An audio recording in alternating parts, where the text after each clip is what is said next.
evening, everyone, and welcome to Nine's Wide World of Sports for our coverage of the big game tonight here at headquarters, Norwood versus Sturt. Joining me now, Kim Dillon. And Kim, with all due respects to Sturt, if Norwood can't beat the Double Blues tonight, they ought to put their jumpers away in mothballs. Yeah, well, it's going to make it very difficult if they don't beat Sturt tonight. And Norwood, as we've all said all along, do appear to be a better side than the way they're performing at the moment. I think they will win tonight, but conditions are very good. And Sturt have some quick players out there. I've always been a big rat for Chris McGowan on the wing. He gets a chance, but he must be running out of chances now. He's had a lot of opportunities at senior level. Plays a good one, a few bad ones, back to the twos. And I think he'll be looking for a big game tonight. But I agree with you, Norwood. They've lost a few players in Worcester and Matthew Kelly through injury. But tonight, they really should win, and they'll be looking for a bit of percentage after their walloping against Central. It's a big game for the Norwood side and also for Sturt yet to win the game, but the weather conditions absolutely magnificent here tonight, Kim, at Football Park, so there are no excuses. Cool and cloudy, moderate northeast winds. The current temperature, of course, 15 degrees. And the man who's on the boundary side that can tell us more about whether there's a breeze down there is Graham Campbell. Graham, any breeze to speak of? Well, Ken, good evening, viewers. No, not at all, Ken. It's a very still night. No end has any sort of advantage, so it doesn't matter who wins the toss. Both ends have an equal chance of scoring goals against or with, you know. Well, Graham, walking into the ground with you tonight, you made the point that you felt that Norwood look a bit top-heavy. Well, I'm sure of it, Ken. There's five guys, five big addition players in their side that I feel night football doesn't cater for. I refer to Doug Smart, James Weeding, Craig Baum, John Hall, and of course David Pittman. But they've put Pittman on the bench apparently, and surprisingly, Ken, Keith Thomas, #1 rover for most of the year, was also on the bench. Well, I would imagine that Kevin Higgins would be hoping for perhaps a little bit of rain or plenty of dew, because he did comment last week in the press that they do lack big men, and he was hoping when the wet weather came that his side would be more suited to the conditions. Well, there's no question, Kim, that the smaller additions players of Sturt have a big advantage if it does rain or if the dew is on the ground, but it isn't as dewy as it's been on previous weeks. Proving that point I made the other week, Ken, that the dew does differ from night to night. Graham, what about young I in the middle against Andrew Jarman? That's an interesting clash, isn't it? I think it's a tag, Ken. It smells of a tag. I mean, David I really is a rover or a back pocket type. And I think in his wisdom, Kevin Higgins has decided to sort of stay with Andrew Jarman. That's not a bad move, because Andrew Jarman, as you know, plays forward of centre, backward of centre, anywhere but the middle. And if you stay with him, you've got a silly chance of picking up a few kicks. In other words, Jarman will take I to where the ball will be. And it might be some advantage to I to be playing as a tag on Andrew Jarman. And he's been in sensational touch, Andrew Jarman. He's an absolute delight to watch. Sturt have just won the toss here, Graham. Another interesting move, Norwood have Mark Ducker at full back. I saw him playing at centre half back against Central in the reserves, and he performed very well and looked quite comfortable in defence. It's interesting, Kim, and it's the old theory, I suppose, of letting the ball come to him rather than him make the play sort of as a forward type player. When you think about it, he hardly ever plays the full forward anyhow, so full back is a big contract for him. Playing on a player of Nusky's size won't be easy for Ducker, but then again, Ducker may run away from Nusky, given every chance that he can come upfield and take a hand pass from the half-back line. So it's an interesting challenge for Mark Ducker, and probably his big chance now to make a spot in the Norwood team his own, because Tom Warhurst is where I think he should be, centre half-back. And he hasn't been there for a long while though, has he? No, he hasn't. But I think he's earmarked for that role, obviously, now in the future. They've decided that they've got to attack more from their half-back line, Kim. And James Pike, even though he's a very clever player and a man that runs with the play, isn't truly a centre half-back. So Warhurst really has it written all over him. Graham, just talking about the Norwood side again, their captain Gary McIntosh. I know they've been down on form the whole side, but really, if Norwood are to perform or not, Gary McIntosh has to fire. Can I tell you, Kenny walked out with a fierce look on his face. I know you might argue he's always got a fierce look on his face, but tonight he looks really determined to me, Gary McIntosh. He wants to wipe the slate clean for those first 5 weeks. Well, 4 of those 5 weeks. They've been pretty dismal for Norwood. One victory only against West Adelaide in a Sunday game is hardly the sort of stuff that he would be looking for as the new skipper of the side. He'll be fierce tonight, and I see he's playing as #1 ruck rover, so that also gives him a chance to be part of the action all over the ground.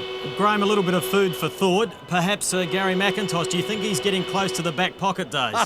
Gee, he did get moved back there.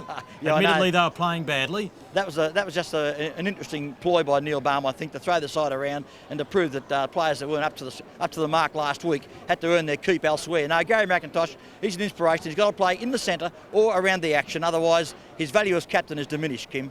Well, yeah, I think that's debatable, and I think for team balance, I think it's a distinct possibility. Well, Kim, can I also say I don't favour left-footers playing in a back pocket? I don't mean Catholics, I mean left-footers. He's strange, this man, he really is. Graham, what about Sturt's forward setup? Is there enough power up there to kick goals? That worries me, Ken. I know Graham Nusky on occasions has taken the big grab, doesn't always finish his work off with what you might call accurate kicking, and they don't have to, well, young Robert Veal in the pocket also bobs up with a goal or two. They haven't got much size up there, Ken, but as I've already established, I believe the smaller edition players in a night match are advantaged, if you like, than those bigger people that Norwood have on their side. I think it'll be a tight game, Ken. I initially said 21-30 Norwood. I've come back a bit from that. Having a look at the lineups, I'm very sure that Sturt will make a game of this and be right in it up to their necks, even to the last, in the last quarter. I won't be surprised if it's 1-10. Ken come into the night. Good on you, Graham. That's Graham Campbell on the boundary. 1-10. He's a freak, isn't he? 1-10. Well, he's different. I'll steal his original margin. I think it'll be about 21-30 at least. Okay, I'll go for Norwood by a whisker as we take you to your commentator, Neville Roberts.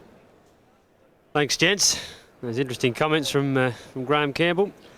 And Norwood indeed have thrown their side around a little bit tonight. Mark Ducker will feel a little bit more comfortable at fullback than he probably does at centre halfback, since he's played on that last line before himself. And it's a bit interesting when you go from a forward line to a back line. The things you do know are, spaces, where forwards have to run. And it's very easy then to play on the outside or on the inside of the ball at least, and prevent him from running to the spaces he has to run, or at least cut them off, and then you force him into an area that you want him to play in. Jarman in the centre, I agree with Graham. He'll take eye to the ball. It'll be interesting to see whether that's a genuine tag. As things are hot up here at Football Park, the action's about to start. The ground is fantastic, the conditions are good, and your commentator is Kim Dillon. Thanks very much, Neville. Umpires officiating, Michael Abbott and Mark Mackey. Michael Abbott with the football. And John Hall charging in. Straight into Greaves, playing his first league game. The ball is punched backwards by Barham. Jarman was there. So too endeavouring to get a kick away was Alexander. The ball is punched away by Painter. Opportunity for the Blues. O'Keefe is there. So too is Zimmerman. Over the top, it's stolen by James. The handball to Payne is good. A little slow to get it on the boot. Well smothered by Russell. James in solidly. So too Jarman. And a free kick has been picked out. Players trying to get their hands on the ball quickly to get the first touch. All been told, we want first touch, take the initiative. There's a first 15-metre, a good advantage to the Double Blues. Well, we mentioned earlier, or Graham Campbell mentioned, that Gary McIntosh is pumped up, but that time he gave away 50 metres. Yeah, that hurts the side, and whether you agree with these 50 metres or not, Sturt now having a shot for goal is something that Norwood don't really want to bank on in the first 30 seconds of the game. And it's Paul McWilliam from the 50-metre line, kicks. It's off the side of the boot, into the pocket it goes. Ducker is there, so is Nusky, but the ball is forced out of play. And through the centre of the ground, players already getting, McWilliam and Jarman getting a bit heated, and I think we're going to be for a pretty hot game. Both sides absolutely desperate for this win. It's Hall. Nusky, Hall in front, pushed out of the way. Scrambly play, players working hard in there. McIntosh over the football, but umpire Michael Abbott will call for a bounce. It's the Blues going towards the lake end, which is the left of your screen. You're watching this, of course, live on Nine's Wide World of Sports. The bounce down. Hall, his hands to the football. Players working hard out there. Payne with the footy now. Comes out of the back pocket, back towards the half-back flank. Greaves under the football and takes a fine mark. Paul Greaves, handball away. Taken by McWilliam. Short into the pocket, and he finds Russell. Kim Russell. Too far out to score. We'll be kicking from about 55-60 metres. We've had nearly 2 minutes. The pass is short. Diving attempt there by Nusky. Couldn't take it. The ball flicked out towards Maynard. His handball wasn't good. John's had an opportunity. The ball is loose. Over the top is Painter, in fact, at his eye, and he was held, and he receives a free kick. Halfpenny, the player to infringe.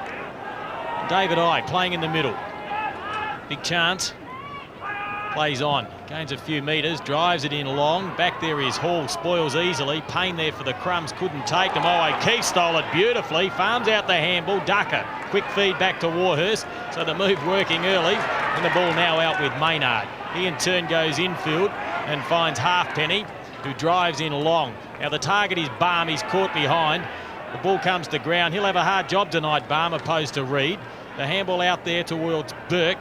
Painter looking what to do with the football, must take possession first. Tapped it back to Reid cleverly, who goes infield to McWilliam. He in turn to Alexander. McGowan couldn't take it. That's a crude tackle and not necessary. Sturitsky with the free kick. Check side of centre. There you see the crude tackle. Back live towards half forward. Smart with the mark, but a free kick has been given in the interim to James. On the attacking side of centre, kicks up towards centre half forward. Weeding comes out, bumps it away. Stephen Rowe with a chance for the legs into an open goal. The kick goes. Oh, looks superb. It's hit the post. Well done by Stephen Rowe, but the ball hitting the post and Norwood onto the scoreboard with a point. Yeah, a little bit of bad luck, but a good try. No one in the square, and they paid dearly for that. Up the other end of the ground, O'Keefe went for the mark, went for the crumb, and 2 Norwood crummers there, and they got out crumbed by the fellow that went for the mark. That's not good enough. Richard Garlick in his first league game kicked that ball out, and I believe the mark was paid then. Or perhaps a free kick to Whittlesey being pushed out. Drives it down the centre of the ground. A strong mark taken there, and that is good work by O'Brien, former Port Adelaide player. Quite freakish around the goals as a rule. This time he's centre field, and that is very indirect, and the big chap will have to work out there. In fact, it's Veal. He left it behind. Shown some great form this season. John Hall did that well. In pursuit. John Hall back in the seniors. Neville squashing any rumours about going to another club. Indeed, he's a valuable player and they need his experience. Just one change from the opening teams, Alexander and Richter. Alexander named in the back pocket is on a half-back flank. Richter is picking up the Rovers in the pocket. Norwood through Tommy Warhurst, coming out of defence, goes into the middle of the ground. Here's a chance it could be Halfpenny with the football now. Don Toccia is the player, into the pocket, beautifully put to Weeding.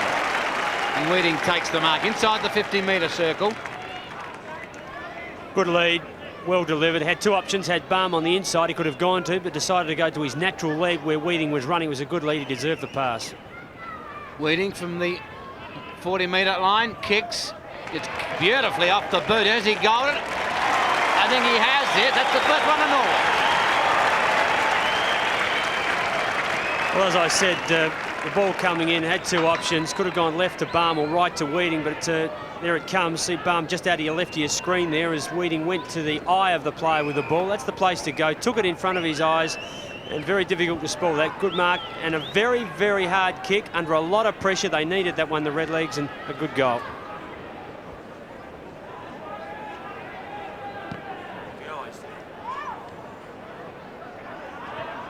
Centre field, Norwood attempt to go forward once more. Balm out there, going through solidly is Frank Burke. He never deviates. He's a very direct player.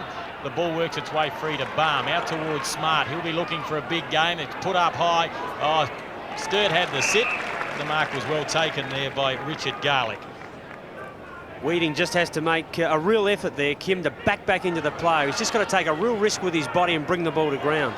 Yes, he's another player that will be looking for a big game. That was well taken by Don Toccia. The handball to Payne, buys a little bit of space, drives it in long. Now, it's not a bad-looking kick.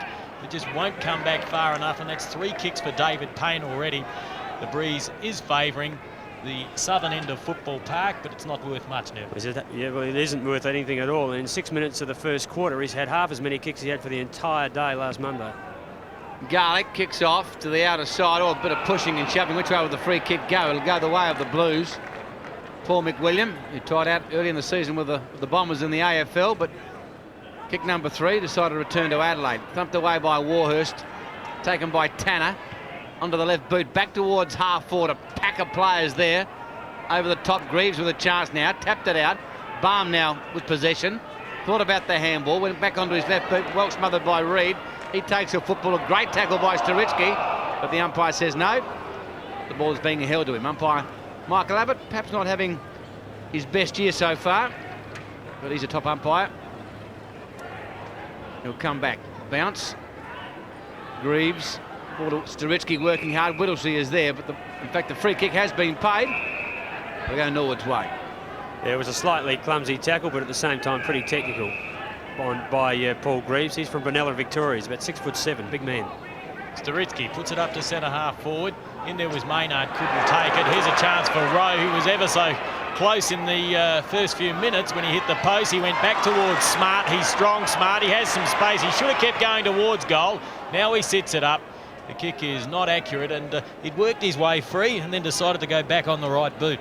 Yeah, first option's always the best one. You make a decision where to go. You've got the space. You've got to commit yourself. Hesitation. All the players forward of you make a run. They're out of position, so you lock yourself in. Smart had to go for goal then, but when he did have an opportunity to give it to Weeding, a 15-metre kick, it's not good enough for league football. You've got to hit the man. Robert Garlick. Don Toccia went up, couldn't complete the mark. Chance for McWilliam. Kick number 4, who started pretty well. Kicked up towards half forward. Tommy Warhurst with the socks up, a good handball back to half, and that's well done by Tommy. Back to Grant Tanner. That's a very soft approach by Tanner at that football into a pack of players and the ball out of play. There's a perfect example for any kids that are watching about defensive football. The area that was defensive was the area behind Tom Warhurst, and he handballed it back over his head. He could have easily have gone to ground in the attacking zone and let the ball spill out, but he pushed it back to the line. It was good stuff. Over the top, Hall, a good one. In towards centre half forward. Painted with a chance now for the Blues. He'll do something with the footy. Watch McGowan go. He's flanked out there by Bill. Now here's a chance for the Blues as he straightens up. He's kicked the goal. That's the first one for the Blues. Well, I know that Neil Barn will be looking for who's actually the ruck rover on the ball, and that's Sturitsky, because McIntosh is back on Alexander. Painter. And what the coach will be looking for here is where's number 11, because that's his man that got it up to McGowan. He wasn't covered. He was in the opposition back lines. He didn't man up, and that's what happens. Loose man. They pull players free. Bill, easy goal, and he is a dangerous forward. Number 19 did it well. Hall won the tap, taken by Sturitsky, out to redeem himself. The handball is very good to Jarman, who spears one out towards centre half forward. He missed his target in Balm. In there is Richter. He's a courageous player, Richter. Payne, another handball back towards Rowe. He lines up the goals. And once more just offline as Garlick taps that ball over the line. And if you noticed in your screen there, James Weeding ran straight up the ground when Rowe was running to the grandstand side. To kick it back to him, he would have had to have kicked a 180-degree ball back. Rowe had nothing else to do with the ball except go for goal. Robert Garlick. Oh, top mark by Doug Smart. Coming from behind, had the sit. We see in replay here, beauty. A great grab. We know he can do that. McIntosh, a chance for Payne now onto the left boot. Will it swing back enough? I think it has. That's Norwood second.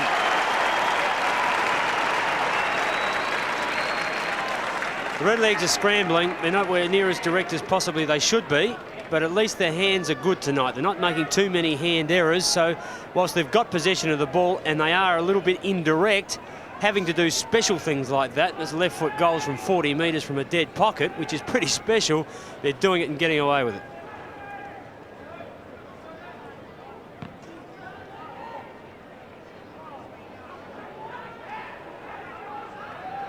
John Hall won the tap once more. He's making it pretty difficult for Greaves out there, but the Blues have a free kick. It is 5-0 at this stage. The football with Eye. David Eye punches out a pass underneath that. It's stolen by Nuski. He goes towards goal. Wasn't a bad effort by the big chap. Veal an opportunity. He's already kicked one. He's very clever around the goals. He'll need to be. It's 2-on-1, 3-on-1. A high tackle, and he receives the free kick. Well, it's maybe a bit unlucky on Matt Robin. Let's have a look at it. Watch his shoulders. Watch where the tackle comes in. It's definitely a high tackle. Don Toche is the offender. And that's twice now that Matthew Robin will probably pay for other people's mistakes. Yes, an opportunity for Veal to kick his second goal. Second kick coming up. As I mentioned, he's normally very accurate, and that is beautiful to watch. He's posted his second. Sturt move on to 2 goals. Norwood leading 2-4. Matthew Robin yet to make a mistake, but the stats will show that his man has got 2 goals on him. Coming out of the right of your screen is Jerry Dantocchia. Watch his hands go right over the face. Bang. Down go, and look at the tackle of Robbins. The tackle of Robbins again, watch it, around the waist is absolutely perfect. That's holding the ball if Dantocchia hadn't interfered.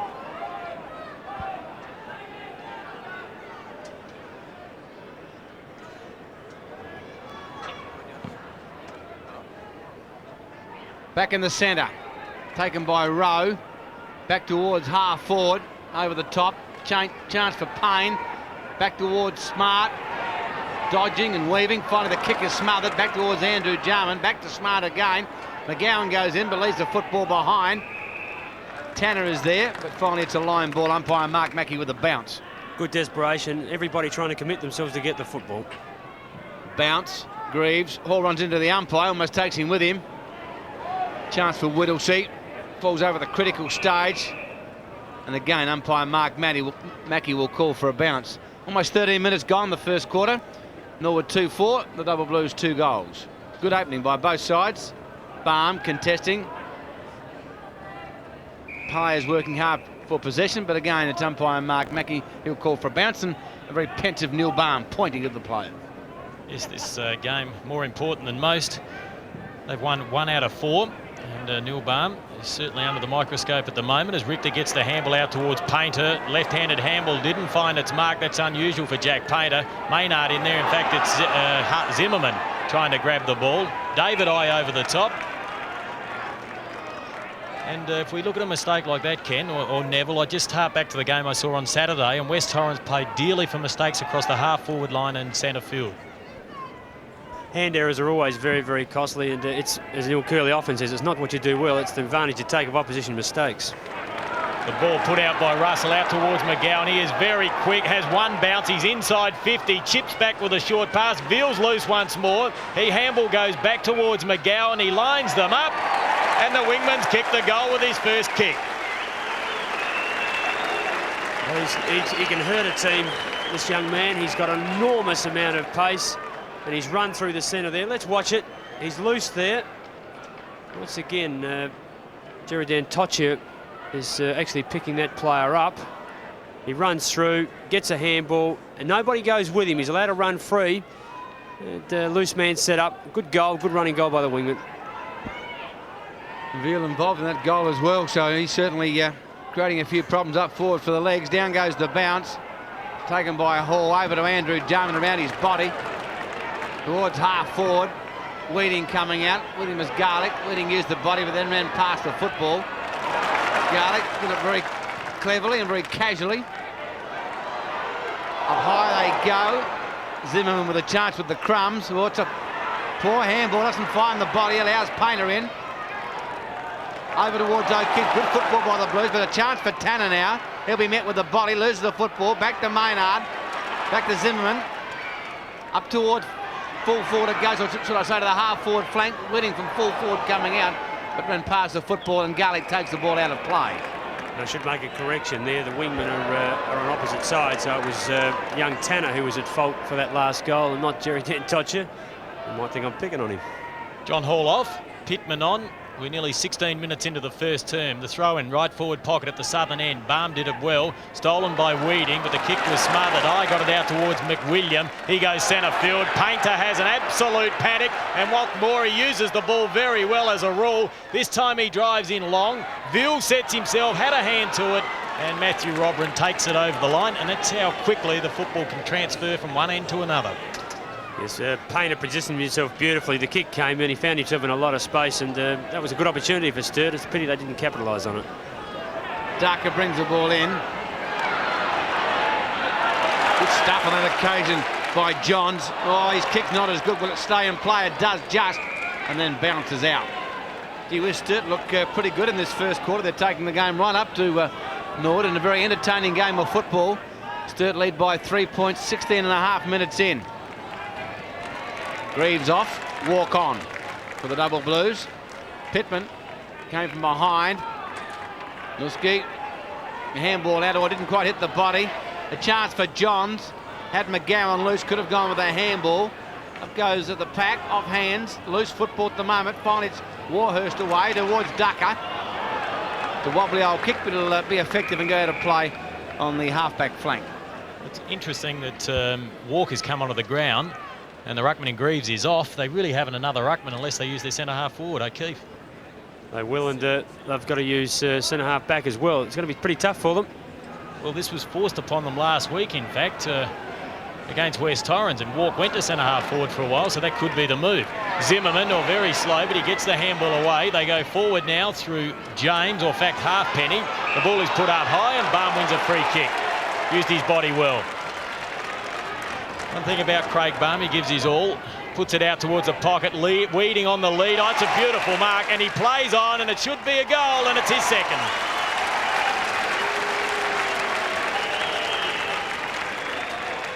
It's a good bit of football by Weeding, in particular by Baum, who got the ball in there very quickly. Good lead.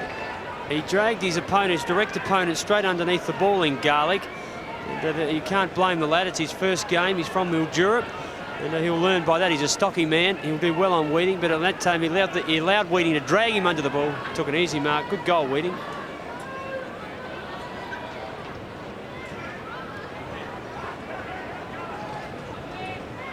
Norwood 3-4, Sturt 3-1. O'Keefe has gone into the ruck. against Pittman, but Pittman with the tap away. O'Keefe using the body. Tommy Warhurst with a handball taken by Tanner. Up towards Weeding again. Almost a good mark by Weeding. Ball to ground. Smart. Back to Weeding. Over to Tanner. He's got Rowe in the pocket. That's the way he goes. And he'll run into an open goal. It's Homerton first. Norwood 4-4. Sturt 3-1. Norwood now very quick in that piece of play. Straight down the ground. Plenty of hands. The ball came in long. Get it in long is the message at the moment. Crummer's in the right spot. Two of them, in fact. Smart, the big fella. Good hard work. Weeding follows up. Gets a handball back to Tanner. He has players, two players. Could have gone to Jarman or to Rowe. Chooses the latter. Easy goal, running goal, and on top of it, Smart working hard there. Kevin Higgins obviously with a preconceived plan. McWilliam's gone from his half-back flank to centre-half forward, and Walker's gone to to the half-back flank. McIntosh, first kick for the match, pushes it out. In there using his body well over the top of that is Rowe. Oh, taken out of it solidly there by O'Brien. Oh, some heavy body work, but a free kick's been awarded, and it will go the way of the Blues. There is a player down at the moment, and he was hit pretty hard by a number of players, including perhaps his teammate. And that could be Walk, who just came onto the ground, or in fact Peter Reid. The ball with Alexander. Kicks down centre field. Kick number 2 up high. Oh, big mark taken by Maynard. He's a very good grab for his height. First kick for the match. Puts it up. Barn front position and takes a strong mark. Now he'll be kicking from about just inside 50. He's not the longest kick in the world. The Redlegs would probably prefer Doug Smart to have held down this position this year, but we all know his form hasn't been that good to start off with. Playing out of a forward pocket, he's equally as dangerous. And Barnes pinched hit at centre-half forward and had a good job in the games he's played there. Kick number 3 from about 51 metres out, and he certainly gave it a ride, but the accuracy wasn't there. Norwood move along to a 4-5. Sturt 3-1. I just believe, Rocky, this move by Greaves, I see where he's came back onto the ground. It really hasn't worked for Sturt. It's unbalanced the side. Well, it does, and they need to. This man is just going to have to ruck all day, and we know that can be done. He just has to sit back behind the play and let the forwards do the ruck work when it's up there, and he can do the work backwards of centre. McIntosh worked hard for that free kick, got it over to James, up towards full forward. But there we see Frank Burke taking a mark. He's had a pretty good season so far for the Blues, Frank Burke. Transfers play back towards the grandstand side. Greaves takes the mark over the top, doesn't find the body. That's bad football. Oh, Payne will get a free kick here. He wasn't rock and rolled. Yeah, simple hand error. Missed the handball, and they'll pay for it now. Payne, loose into the pocket. That's poor checking, and Wedding takes the mark. Wedding's third kick. Third mark, should I say, up towards full forward. And a good mark on that occasion has been taken by Greaves. The handball was a sloppy one, looking for McWilliam. He's flanked by Painter. They'll get out of trouble, the Blues. Back towards centre wing. Whittlesea's there, coming in. Warhurst late. Over to Staritsky. He'll use the footy. Straight to Tanner. And the mark has been paid. Tanner, McGowan on the mark. Kick number 3 towards Weeding. With him is Garlick. Did it well on that occasion. Burke is there. Lost the football. Back in goes Garlick. It's out again. Greaves, oh gee whiz. Richter now with the football. He'll go over the top. Back to Johns. They're making heavy work of it, the Blues. Back to Richter. Back to Reid. Finally out of defence. Up towards half forward it goes. Russell with a charge now with superior pace. Into the pocket. Straight to Robert. Yeah, the use of the ball not good on that occasion. Matthew Robrin has a good look down the ground. Pittman's the target. He sits it up for that player. Uses his body and takes the mark well. The handball should go to Rowe. Rowe skirts the boundary line. He'll have to kick it. Oh, he thought about touching the ground. But Radbone, you can't run away from that player. In there is Ducker, well down from defence. Pittman in the back-up. He pushes the ball along the boundary line. Back there is Greaves. He's working hard, the big chap, in his first league game. In there is Johns. Now the handball goes out towards Burke. In fact, he couldn't control it. Jarman high tackle. Play on the call. Back to Pittman. His kick's not good. Opportunity for McWilliam. The ball went away from that player. Burke went through solidly. Showed great endeavour. Players jump on top and we'll have a bounce. Praise on praise for all players involved in that. Some of the people critical of hand errors and mistakes, but under that sort of pressure, players coming at you at high velocities, the hand errors are understandable, and both sides very committed with the body. I was going to say a minute ago that I thought their work rate, that is Sturt, had dropped a little, and they were in danger of losing control of the game. Have certainly picked it up in the last 60 seconds. It's very entertaining. The bounce down, good game of footy here at headquarters. Barn with a tap, and there's been a free kick. You go the way of the big man Greaves. I agree with Kim's comment. He's certainly giving 200% out there. 7th possession. Oh, good mark to Pittman. I think it was uncontested. Back to Warhurst with his socks up tonight, Tommy. Looks a pitch of sartorial splendour. We'll put it out to Weeding. He dropped the mark. McIntosh. A long handball finds Payne. Well, his handball's a shocker. Sturitsky gets it, but they've knocked it, Norwood. Painter. Away they go. Johns towards centre-half forward. Vilbot. Good mark almost to Ruffin. Warhurst tackled by Vil. Loose football. Well done, Vil. He's played well in the first quarter. Back to Painter. Here's a chance for the Blues. And a fine mark has been taken on this occasion by Radbone. Great work by the Blues, and it's a perfect example of mistakes and taking opportunity from them. As we mentioned earlier, on the 50-metre mark, Norwood full forward, James Weeding had the ball in his hands and dropped it. From there, Payne made a mistake, and now Sturt having a shot for goal. And it's Radbone. The score, Norwood 4-5-29, lead the Double Blues by 10 points. 3-1-19, almost 25 minutes gone in this first quarter. Radbone kicking towards the lake end. It's been a very entertaining quarter of footy, it really has. His first kick. Can he put a major on the board? He should get the distance. The accuracy is no problems, it's home. Well, without persecuting any one player, but it's unfortunately the facts are the facts. Weeding put down a ball he should have got. Beautifully done by Painter. The handball came out from Vil, and as normal, the veteran very rarely wastes a possession, and he had 2 or 3 players he could have given it to. Radbone on that occasion, from a long distance, put it through. Good effort by the young fella.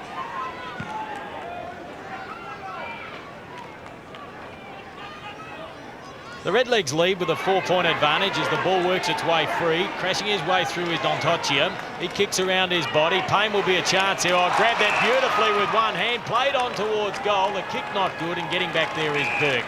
Alexander showed great pace and desperation to retard Payne in that passage of play. Burke kicks to the outer side. McGowan's the target. Tanner from behind. Taking the crumbs was Weeding. Weeding back towards Tanner. Back into the side after injury and a stint in the twos. Jarman does it well. Been a little bit quiet in the first term. I doing a good job.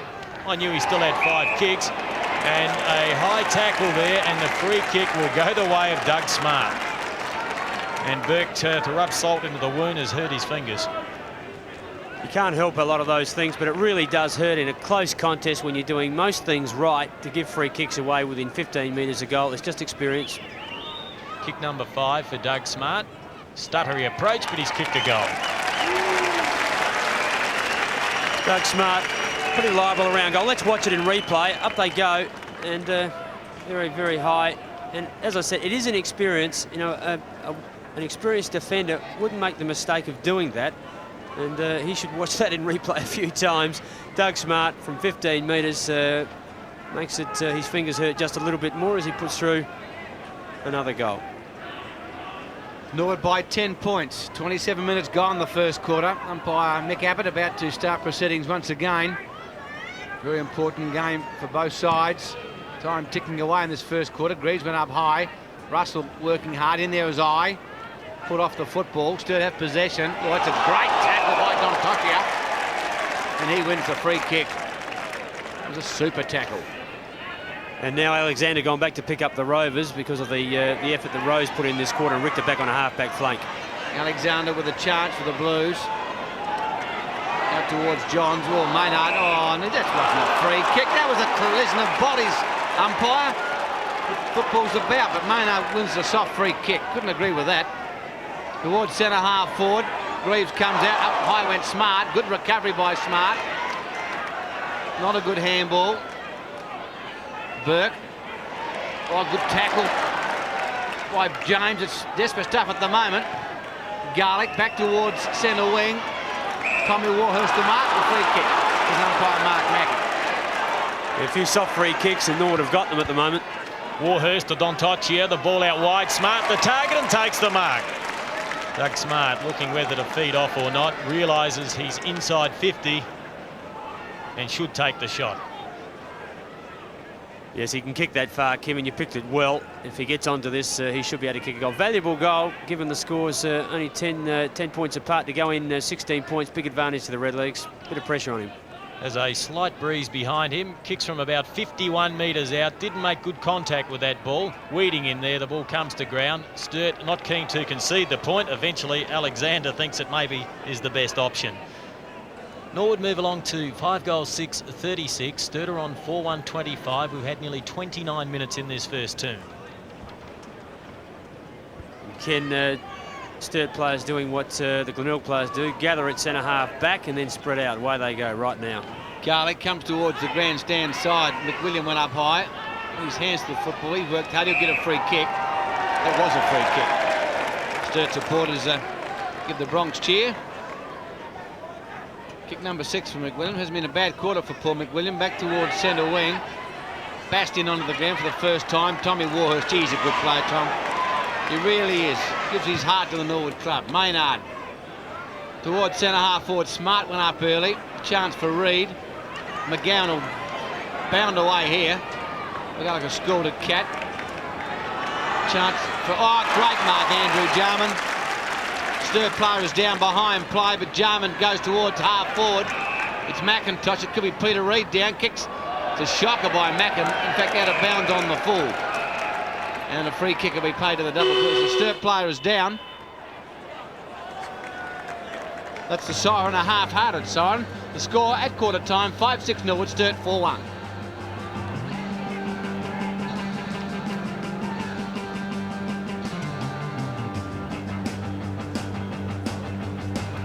Well, that doesn't look good for the Blues. As we look at the scoreboard, Ken mentioned it's 5-6-36 to Sturt 4-1-25, and that is bad news. That looks like Peter Reid is down.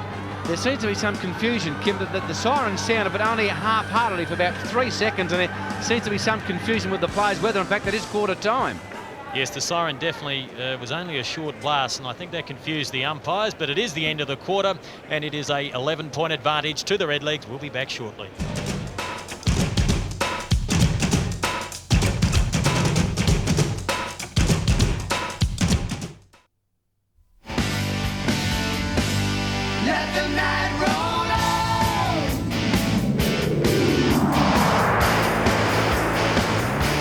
Welcome back to Football Park at quarter time. Norwood 5-6-36, Sturt 4-1-25.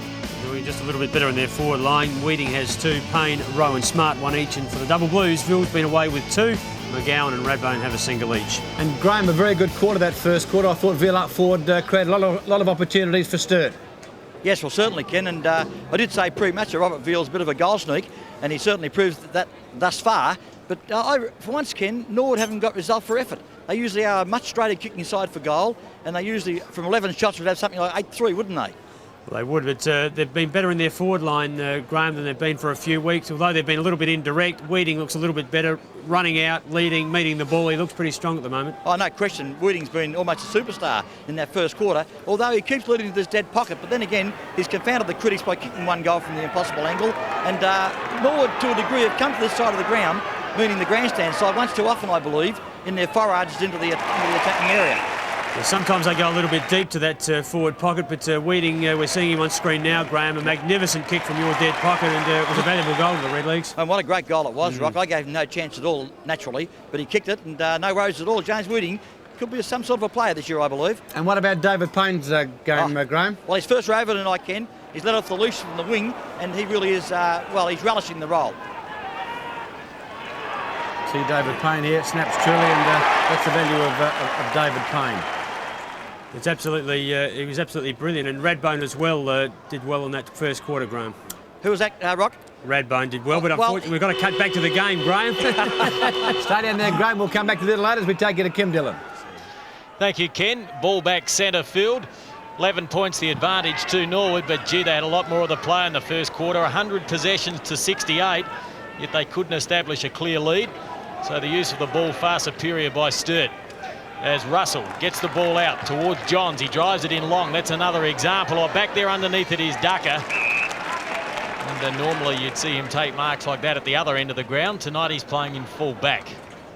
It's a wobbly kick forward. Underneath it, Tanner stood his ground well. Body over the ball once more. Gets the handball away. Picks it up himself. Couldn't break the tackle. He really hasn't got that sort of strength to attempt that. The handball from Payne wasn't good, but he's back on top of it. Back one way. Now the handball over the top to McIntosh. Macca puts it up high. Sturitsky has to try and get front position. Couldn't take it. Gee, I've just realised Greg Whittlesea's out there. Whittlesea, he's been unsighted so far in this game. 2 touches he's had so far. Oh, Richter was caught and thrown to the ground underneath that bum, and he took the mark. Play on the call. He dropped that, and that's the way the umpire saw it. Yeah, Whittlesea only with his second kick, but really throwing himself into the ground. He knows he has to lift. He's had a quiet first quarter, but he can. He's a champion. Whittlesea kicks back towards centre wing, but Big John Hall, who's played well tonight, takes the mark over to Warhurst. Macca gives the shepherd. Warhurst towards half forward. Almost a mark to Sturitsky. Burke in there, works hard. Does it well, Burke. Over to Payne. The painter, should I say. Back towards the centre of the ground. O'Brien towards full forward. The football goes. Ducker used the body. What chance for Sturt now? Through Rathbone, he's hit the post. Gee. What a magnificent piece of work by Rathbone. He swept on the crumb, right position, got his boot to the ball quickly, and really deserved better than that. It's a good effort by him, and Sturt looking good as they attack the goals. Rathbone has a personal tally of 1-1. Oh, McGowan nearly took the grab. Just got underneath that a little bit. Payne reading the packs well. The handball back to McIntosh. His kickers are searching. One underneath it, Sturitsky. Now they have plenty of space to work in. Smart wants it in high. The ball not really where he wanted it. It was far too short. Maynard in there. Back towards Jarman. He'll get out of trouble easily. Sits the ball. That is a beautiful kick to find James. And he should go back and wait because he's only about 35 metres out. Only a youngster playing his 5th league game. This will be his 3rd kick. Distance won't be a problem. Yet to score for the match. But his first scores a goal. He's a very talented young man. The kick from Jarman is, as usual, very, very good indeed. Over the back of the player. And he read it beautifully. Plenty of confidence, had no trouble. The handball from Maynard there was poor. Jarman forced onto his left boot. He made sure the pass was good, and from about 45 metres, James proved very accurate. Yes, one of Norwood's young up-and-coming stars. But, Andrew Jarman, magnificent use of the football. Big John Hall, the big frame, against Greaves. They both nullify each other. Then Hall taps on to Jarman. Kick number 8 up towards full forward, off the hands of Weeding, into a pack of players it goes. Dontosh here over to Palm. Here's another goal to Weeding, and run into an open goal, and it's home.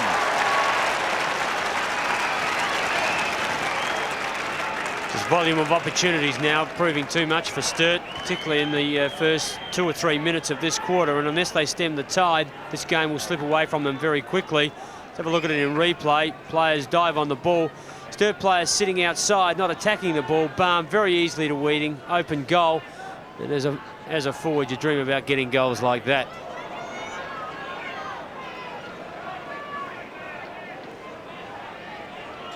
The Redlegs opening up a handy advantage, and they're winning the ball out of the centre square. They've taken it out 9 times to 2, and this could be 10. No, Sturt in there working hard. The ball punched forward. Jarman over the top. The free kick's been picked out. It'll go the way of the Blues. And that is David I.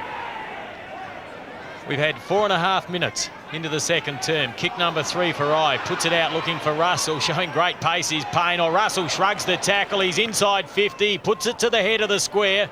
Setting himself Nuski, but Robin, in fact, Hall punched that ball over the line. It actually hit the post. And Sturt move along to 4-3. Norwood 7-6. Russell there with Payne picking up his man as we see Ducker. Full back tonight. Oh, good mark to Russell. And Russell coming from across the front of the pack. Kick number 4. Beautifully put. Mark, yes, it's been paid. Wojnowski Well, that one popped out, Ken, and it was like a cake of soap. He grabbed it again. Or it may have hit the ground, actually. In fact, it did hit the ground, but I think Mark Mackey's given him that for effort, I think. His first mark for the night. Kick number 2. At 30 metres from goal, in the Graham Campbell dead pocket. And that's the way it'll stay. It may have gone out of bounds on the full. In fact, it has out of bounds on the full. And Kevin Higgins making some changes at quarter time. Reed's come off. Bastian's gone straight to centre half forward on Tom Warhurst. And the two back flankers have changed. McWilliam now picking up the Ruck Rovers and Richter picking up young James. They're using McWilliam absolutely everywhere. It's pretty hard for him to settle down. Jarman back towards the half-back flank, and John Hall playing a good game tonight, the big fella. Being admitted last week's obviously stung him. He goes to Ducker. He runs through the half-back line towards centre wing. Barn, second grab, come off the hands, over to Payne. Payne puts it back towards centre half forward over the top. Back towards Greaves. Maynard with him. Greaves appealing for the free kick. Kicked off the ball off the ground over towards Bastian. Back towards centre half forward. Halfpenny. Tackled by Radbone. Did it well, Radbone. Desperate both sides. Back to a Halfpenny. But it's all stirred here through Walk. David Walk. His first kick back towards centre half forward, but big John Hall again stops the flow. Yes, they're making it easy for John Hall. They're kicking it straight to him. That was his third mark. He goes out wide, and talking of kicking the ball to people, that went straight to McGowan. Has to get around Maynard. He should have superior pace, aided by a good shepherd from Russell. Big spoil away, courtesy of Zimmerman. The ball comes loose to McIntosh. The handball out towards Rowe, and Norwood go forward, searching for Payne. Good spoil from Alexander. The ball goes down to Walk. Oh, he ran into enormous trouble, and that's holding the ball. And they want to play on the red legs as Macca puts the ball. Staritsky, in fact, gets it down towards Smart. But the umpire saw that push. That was just a little bit blatant. Well, that's understated. It's a little bit blatant, and deservedly he gets a free kick, does Whittlesey. The ball now to the outer side. I tell you what, Malcolm Blight got away with a lot of pushing like that his first season back in Adelaide. They were afraid to ping him, I reckon. The ball out wide. The kick from Johns puts it up to centre half forward. Veal underneath, couldn't take it. Gee, they're finding it hard up forward. Painter puts it up around his body. Underneath that is Radbone. He's already kicked one. He's from a difficult angle this time. He's kicked 1-1. We've had 8 minutes of this second term. This will be his third kick. And I tell you, it's a full-time job keeping up with the moves that Kevin Higgins is making. We'll have our expert Neville Roberts trying to pick them up. And that kick is offline. And if we pick up these now, Neville, it appears that Burke has gone to centre half back. That's one. Well, if Tom Wurst is playing at centre, yeah, you're right. That's one. Bastian's come on to centre half forward. Reed's gone off the ground, and O'Keefe is off as well. So yeah, plenty of moves. Walks back on the ground. Ducker comes towards the grandstand side. Looking out there for Maynard, and he marks. Oh, what's that for? 50-metre penalty kick. There was nothing in that. Well, I don't blame him. What was that for goodness sake? That was a ridiculous free kick. Yeah, that's where it hurts when it's really not on like that. We've seen too many of them this season. Baum dropped the mark. It's a high tackle. Richter from the defensive side of centre. His 7th possession. Looking for Bastian. Did it well on that occasion. Used the body. Well, that should have been 50 if he's consistent. It obviously wasn't. To Robran. To Warhurst. Big John Hall. Halfpenny. Up towards half forward it goes. Baum the spoiler. Chance for Alexander. McWilliam, who started well in the first quarter. McWilliam again. Crashes the tackle. Did it well. Painter. Russell. Oh, missed the body. This allows Dom Tosher in. He lost it. Oh, he ran past the football, Russell. A golden opportunity. They had loose players on the flanks, the Double Blues, and missed a golden opportunity as umpire Mick Abbott will call for a bounce. Yes, we're 10 minutes into the second term, 7-6 opposed to 4-4. The Blues need some goals on the board before this game gets away. McIntosh, quick feed out to Jarman. He's looking for support, decides to go it alone and kicks that one round the body. Weeding out in front, pushes it out towards Payne. He didn't take possession, but he grabbed it whilst on the ground. The handball is very good as they go towards goal. That is brilliant play. Great goal, Sturitsky.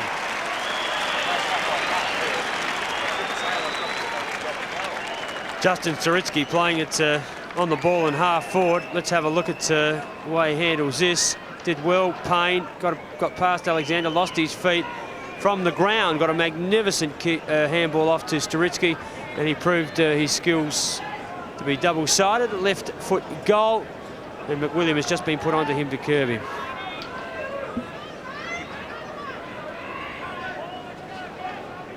Back at the centre. Greaves and big John Hall. Chance for Rowe. Norwood getting the ball out of the square, around the body. Back towards Rowe, followed up, but Burke now playing at centre half back, kicks towards half forward. Maynard, mark not paid. Warhurst hits a brick wall, almost holding the ball. It falls away, taken by Maynard. Robin coming out of the back pocket, takes the mark, plays on quickly. Beautifully put to Payne. Good work, Alexander, but Dontosha with a chance now. Kick number 5 in short, but a good mark. To Walk, not paid. Well, I thought that was a mark unless Walk attempted to play on, but Walk's querying the umpire as well. Umpire Mark Mackey said the ball was being held to him. Obviously, Mark Mackey thought it was a half volley. Bounced down at centre half forward. Richter, but Dontosha. Good play, this young bloke. Kick number 6 to Rowe. Put it beautifully. And Rowe runs into the forward line too easy to take that, and the Sturt Rover on the ball has got to answer for that, letting a player run loose into the forward line like that. It's unacceptable. But Ken, the moves that Higgins has made at quarter time would make you dizzy, and I can't see that it does a lot of good. He just hasn't gone with his players in faith. There wasn't that much of a difference. Great goal to Stephen Rowe at Norwood's 9th goal. Well, they're just running away with this game now, and it's all happened since quarter time.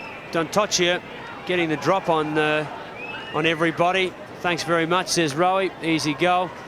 And when we get a moment at out of bounds or a bounce, I'll take you through some of these changes, and if you think they're difficult, I think the players also find it difficult.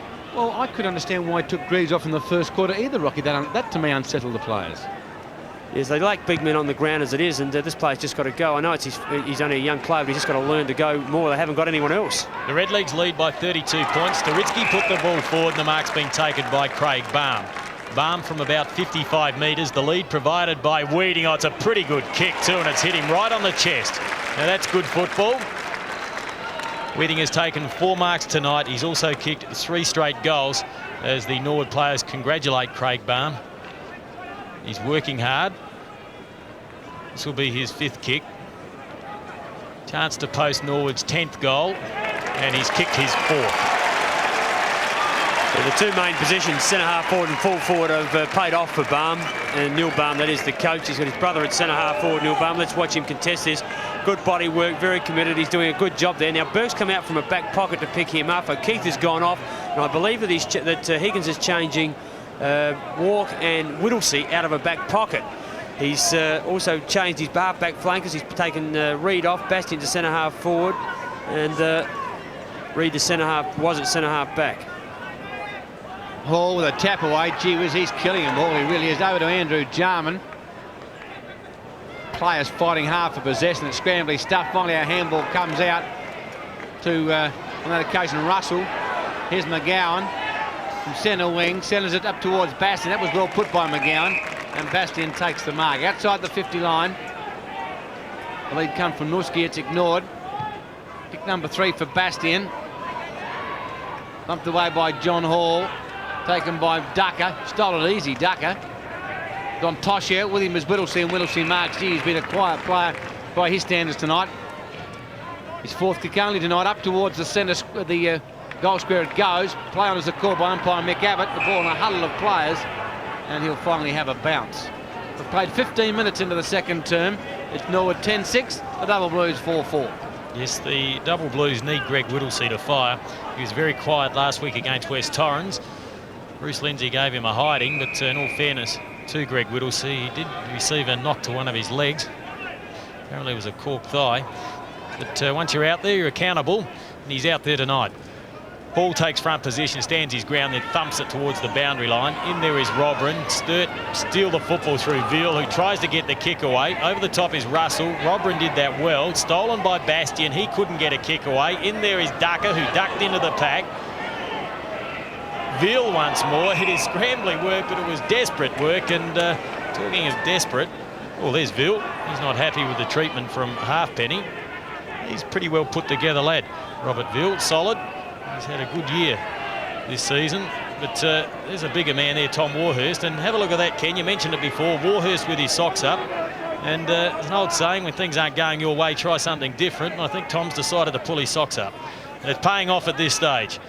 Painter off the ground, the ball works its way free, out towards Ducker, has space and time to take control and lift the eyes and search for a player on the outer side. That was Dan Toccia. The mark's been taken by Whittlesey. He needs to kick this, but he drops it in at the head of the square from behind. The ball comes to ground, picked up by Payne, and the Redlegs are out of trouble. Maynard with a chance. They'll run the ball out of defence. Back to Warhurst. Back to Maynard. Don Toshi has been a good player for the legs. Kicks up towards centre half forward. Alexander there, almost a one-handed mark. Player Sturt working hard to get out of defence, but in fact the free kick has been played in the interest to Frank Berg. Handball's off to McWilliam. He'll be run down, just got to kick away in time. Towards centre wing it goes. Pittman, who just come onto the ground and replays Hall, comes in. Sturitsky back to Pittman. Tanner is loose. It's on behind play, but Tanner with the action towards centre half forward. Oh, good mark. Strong mark by Weeding. And proving really the difference between the sides now. Neil Balm at centre half forward and James Weeding at full forward. Already kicked 4 goals and making the life pretty hard for the Sturt back line. I think old Neil Barnes still down at centre half forward tonight, old son. I think it might be his brother Craig. That's right. Neil Balm couldn't run out of sight in a fog. He'll love you for that as we see Weeding. Kick number 6. It's a long kick. It's an accurate kick, and it's home, goal number 5.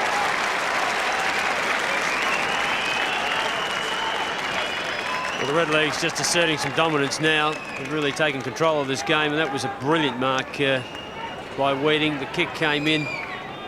They work it out on the wing. Pittman, it goes short to Tanner, and Tanner under pressure puts it in long.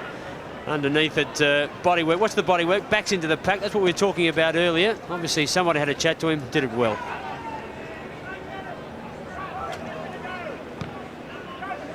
The Redlegs lead by 44 points, and poor old Paul Greaves, he's had a pretty fiery baptism into league football. He's opposed to Hall and Pittman. It's McIntosh with the football. Drives it in, looking for Weeding. Couldn't take the mark. It goes down towards Richter. Richter kicks out wide. It's a race for pace. Whittlesey first there if he can control it.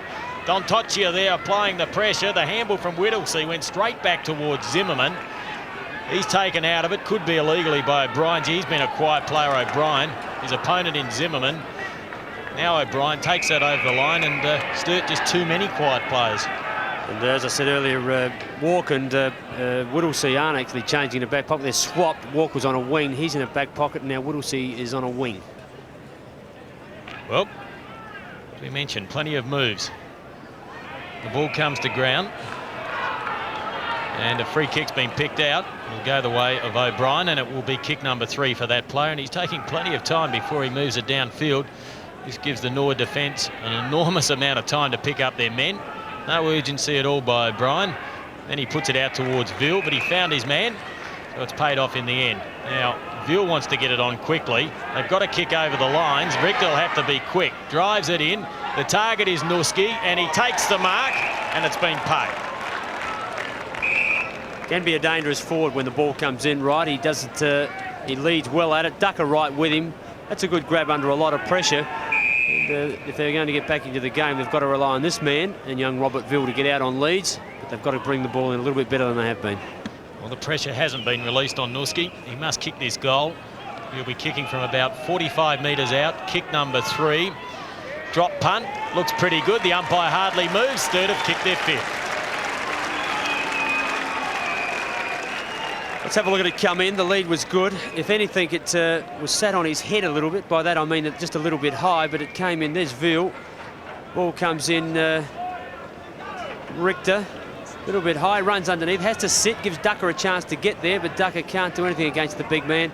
And he was good enough from 45 metres, as he always is. He's a pretty accurate shot for goal, Graham Nuski. We've seen him kick Veal and he together kick 13 in a Foundation Cup from those two positions. The Blues have made more moves than you care to see on a dance floor tonight. Fair dinkum they have. As we see too many players in the square for the legs. Greaves. Over the Johns with a chance now. Towards half forward. Oh, good mark to Tommy Warhurst. I don't recognise him with his socks up. He looks a vastly different player, old Tommy. Kick number 4. Back towards centre wing. Good strong mark by Barham, playing well at centre half forward. Craig Barham is the player. Glad you got it right, pal. Thank you, Rock. Towards half forward, looking for Weeding. Greaves, who's tried extremely hard tonight, kicked off the ground by Jarman. With him as Jarman. He'll use it. Back to Weeding. Hooks it around his body, back towards full forward it goes. It was in a vacant land there. Payne working hard. Gee, it's heavy work in the scrums, I can tell you. James. It's a chance for Rowe, well run down by Alexander. There's no beg your pardons out there. Dontocha threw it out. Back to Jarman. Ring a rosy here. Fair dinkum. McIntosh into the pocket.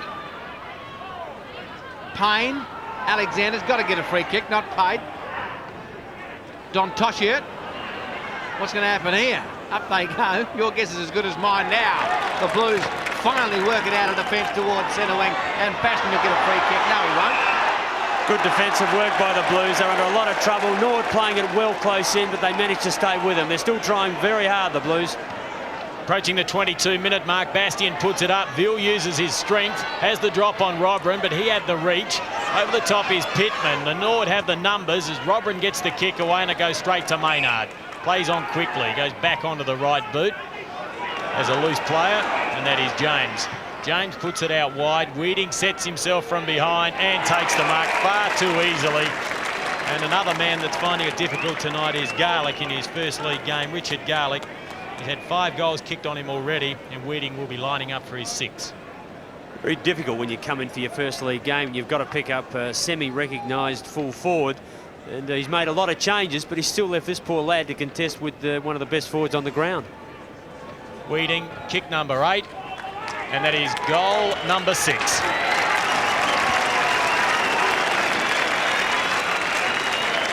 So I just feel that to leave young Garlick on James Weeding might in fact damage his confidence irreparably.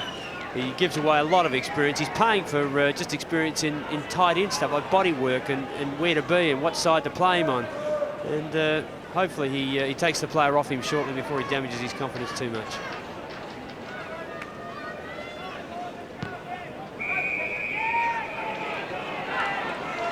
Back in the centre, free kick. Too many players in the square for Norwood. Greaves. It's a high ball.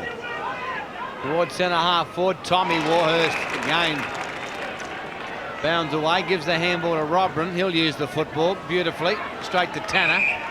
And Ken, that move I just mentioned is on. Burke's going back to cover Weeding, and young Garlick's coming up the ground. I'm glad he's made that move.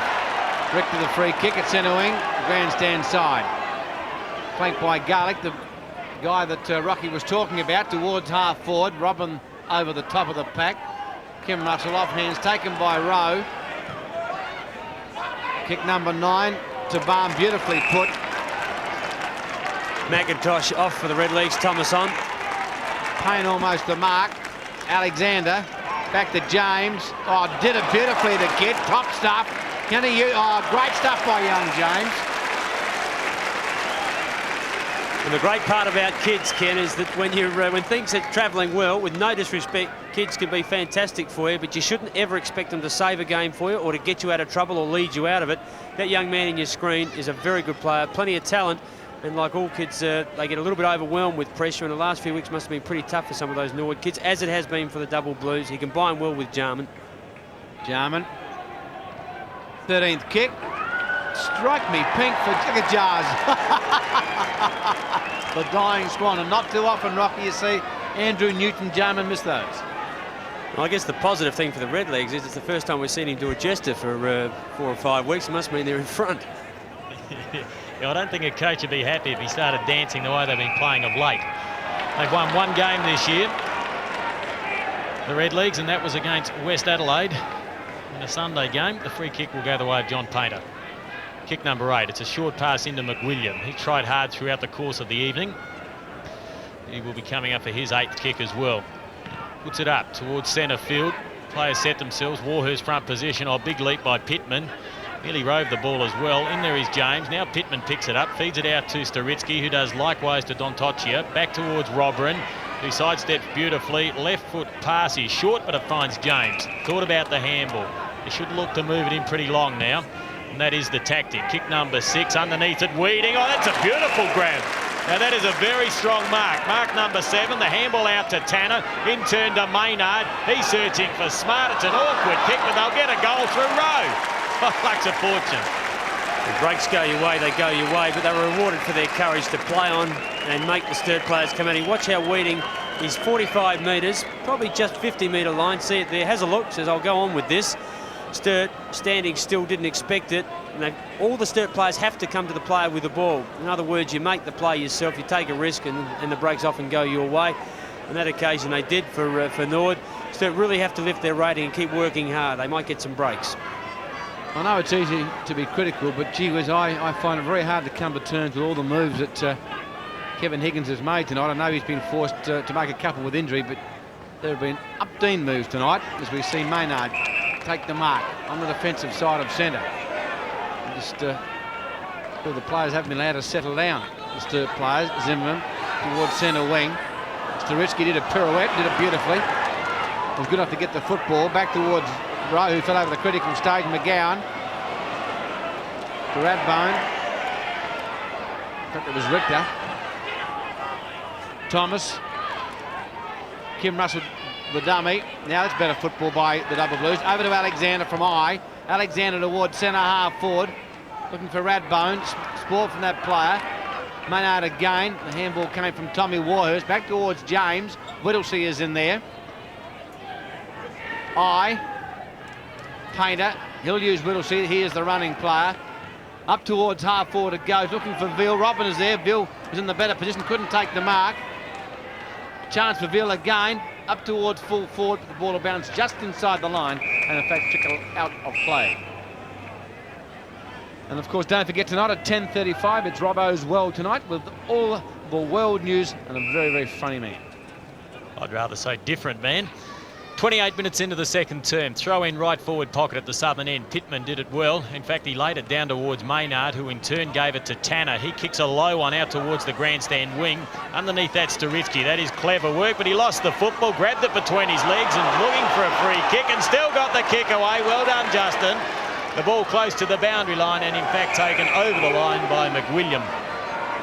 Sturt getting killed across centre half forward. They just cannot get the ball through there at the moment, but worse still, when the ball comes to ground, they just haven't got enough players working hard, prepared to meet the crumb, get there, make numbers, and they're being outnumbered at the ball everywhere at the moment.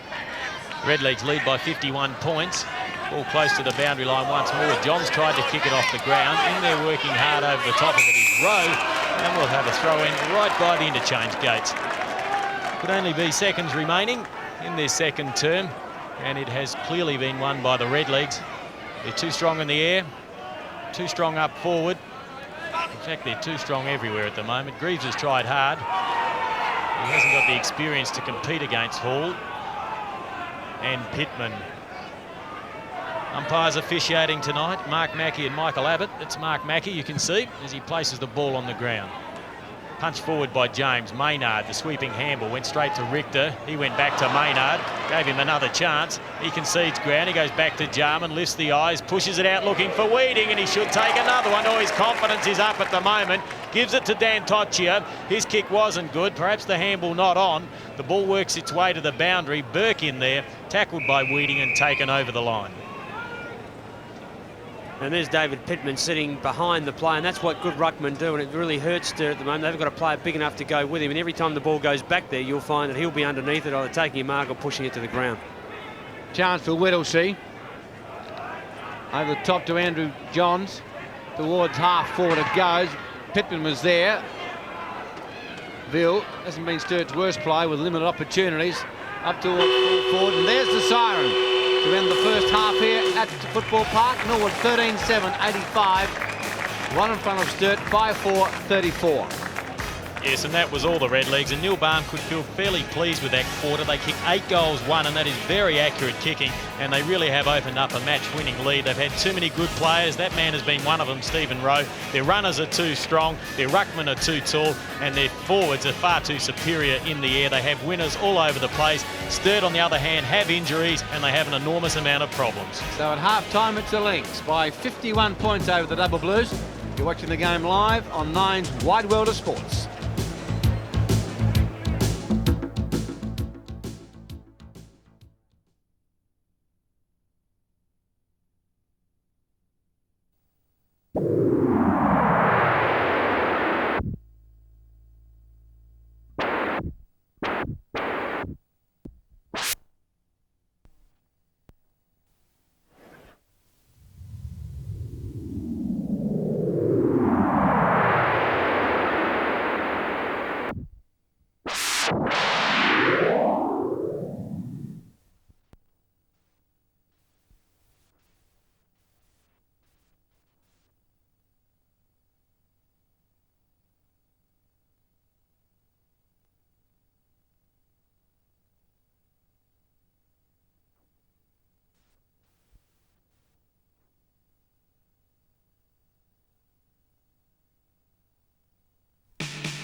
Welcome back to Football Park, and a great second quarter by the Legs, kicking 8 goals, 1 to 1-3 by the Blues.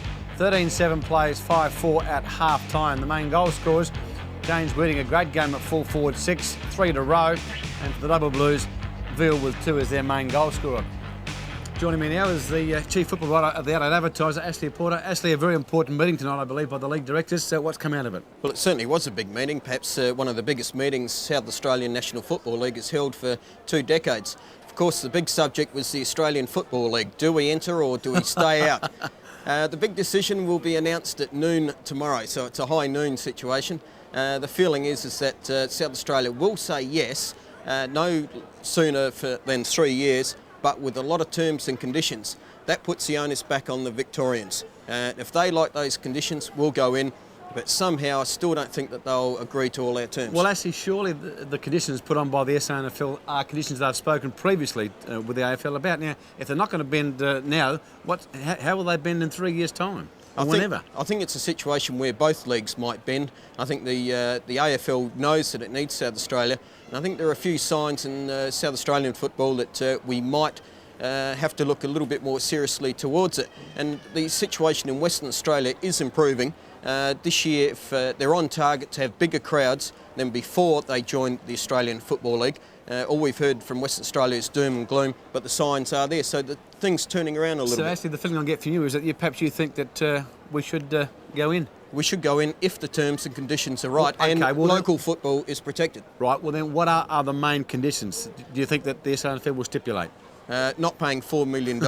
That's obvious. Yeah, you can put the fee in, Ken. Thank you, Ashley. And also the draft situation, not to draft any players. And I think the Victorians would agree to that because they did come to an arrangement with the Western Australians at the end of 1986. Other things to be discussed tonight was the South situation talked about at all? It was briefly. Ray Hendry, South's chairman, president, issued a report on South Adelaide's finances. Lee Wicker said nothing came out of it which hasn't already been exposed in the media. With a smile on his face? Yeah, there's been a few stories on it. Now, also the drug policy was...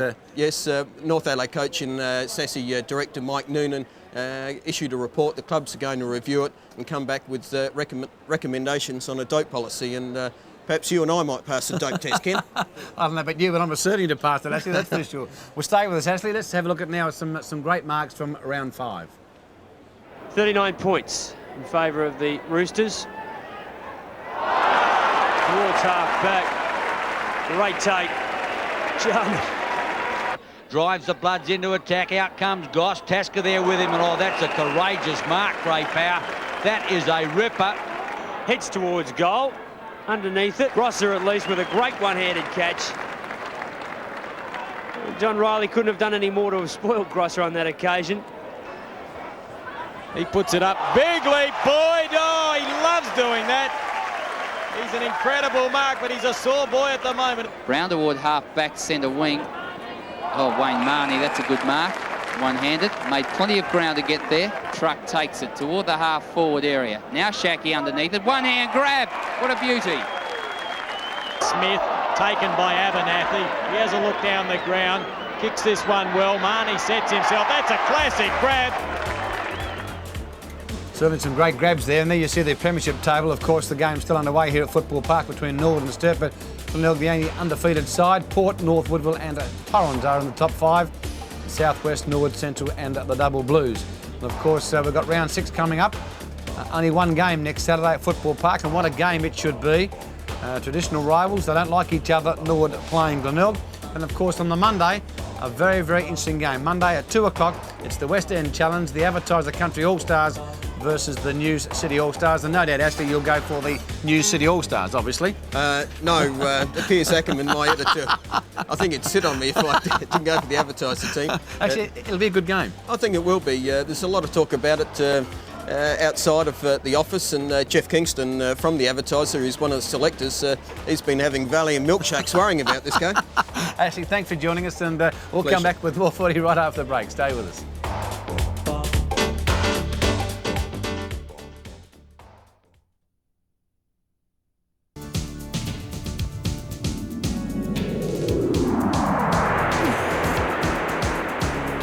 Welcome back to Football Park. The situation at half-time, Norwood leading by 51 points, and that's because Graham Sturt just really haven't got any winners. Well, Kim, it's a no contest at the moment. Sadly, I thought it'd be a lot closer than this, obviously. The big man brigade at Norwood have been the winning players, though. Like, Weeding a full forward has been just brilliant tonight. 6 goals at half-time.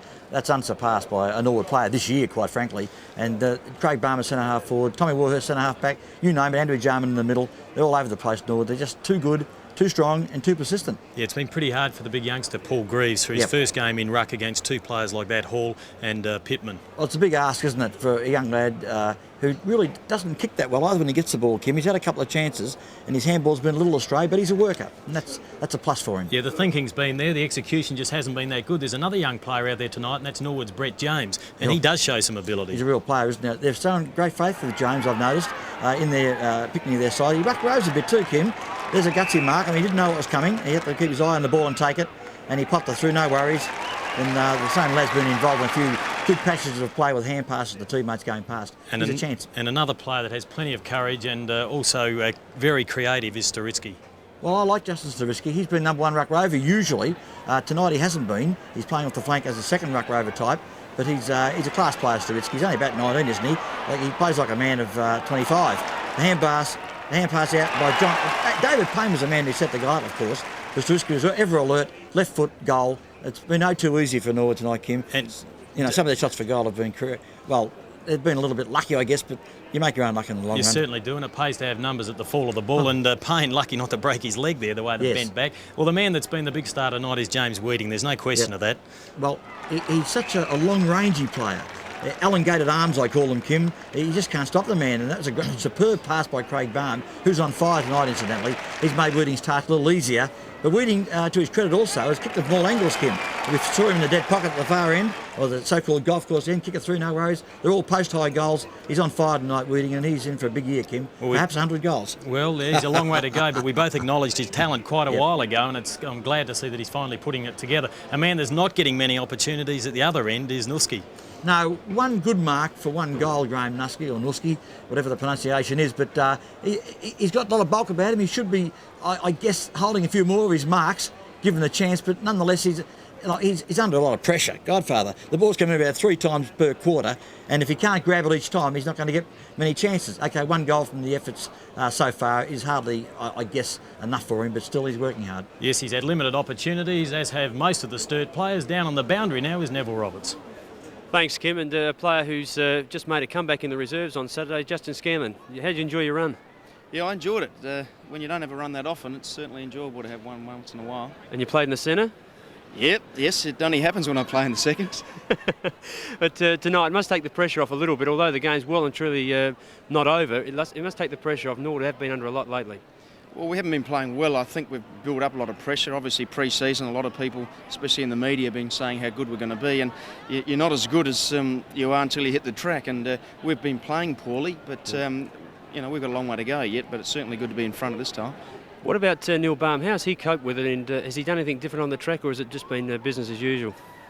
I think Neil's been under a bit of pressure. I think the media make it hard for him. Yep. I won't keep having a go at the media, but he's been put under a lot of pressure, and no, nothing's really changed. We've been working pretty hard on the track, and it should come together in the next 3 or 4 weeks. The turnaround tonight, I noticed that both teams at the beginning of the game very desperate. Sturt were in on the ball trying to get their hands on it like Norwood players, but the forward line had functioned pretty well, and maybe that's where it lies. Yeah, I think Sturt obviously have to be very desperate tonight. I mean, they haven't won a game, and we, of course, been playing so poorly that we have to be desperate as well. Sure. But our forward line has been pretty open up to now and playing pretty well. Bit of a change in the back line, seeing Mark Ducker, who's normally at the other end of the ground, having a full forward to look after, and Tommy Warhurst at centre half back. I thought he might be a trifle slow there, but he's done well. Well, Tom is a very good centre-half back, but he's got to work hard. He's got to run a lot, and he's doing that tonight. And I think he's wasted a little bit at full-back because he can do so much more at centre-half back. He's certainly having a big influence on the game. And young James, his touches have been pretty impressive. He's got beautiful hands, and a player that Norwood are obviously looking to. Yeah, Brett James is a very good player. As I said, he's very sure hands. He's very quick, and he doesn't waste the ball very often. And your injury, you'll obviously you might like maybe not to play too many seconds, but you'll probably play at least one. Yeah, well, I wouldn't want to be playing too many more. I don't enjoy it that much. So I look forward to playing when there's a spot comes up. Well, good luck with it, Justin. Hope it comes back, and for your sake, hope the Red Legs get up tonight. Thanks, Neville. Cheers.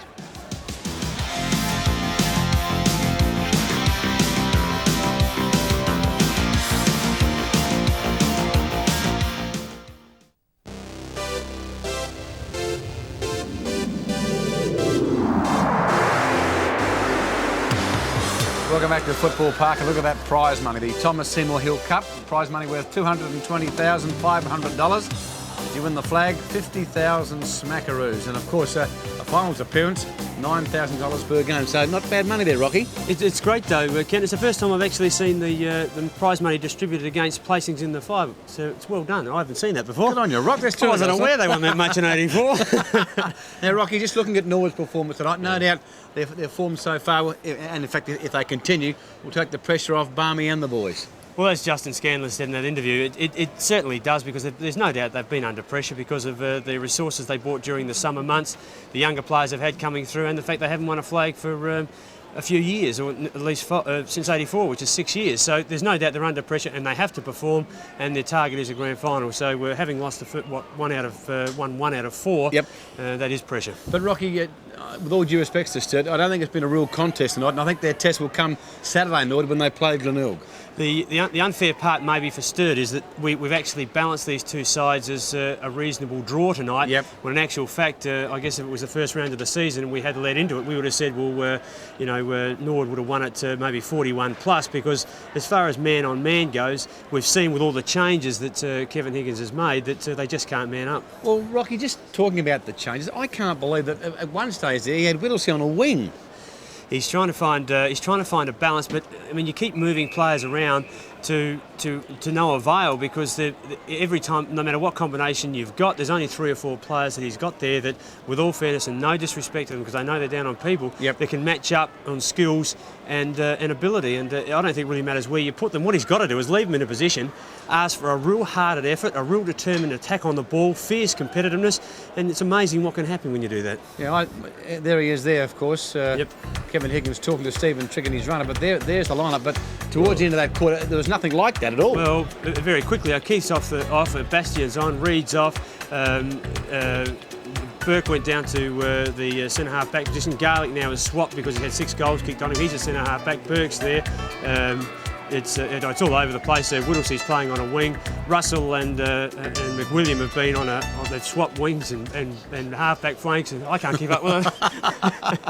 Okay, well, of course, at half-time, Norwood in front by 51 points. Let's now take you back to your commentator, Kim Dillon.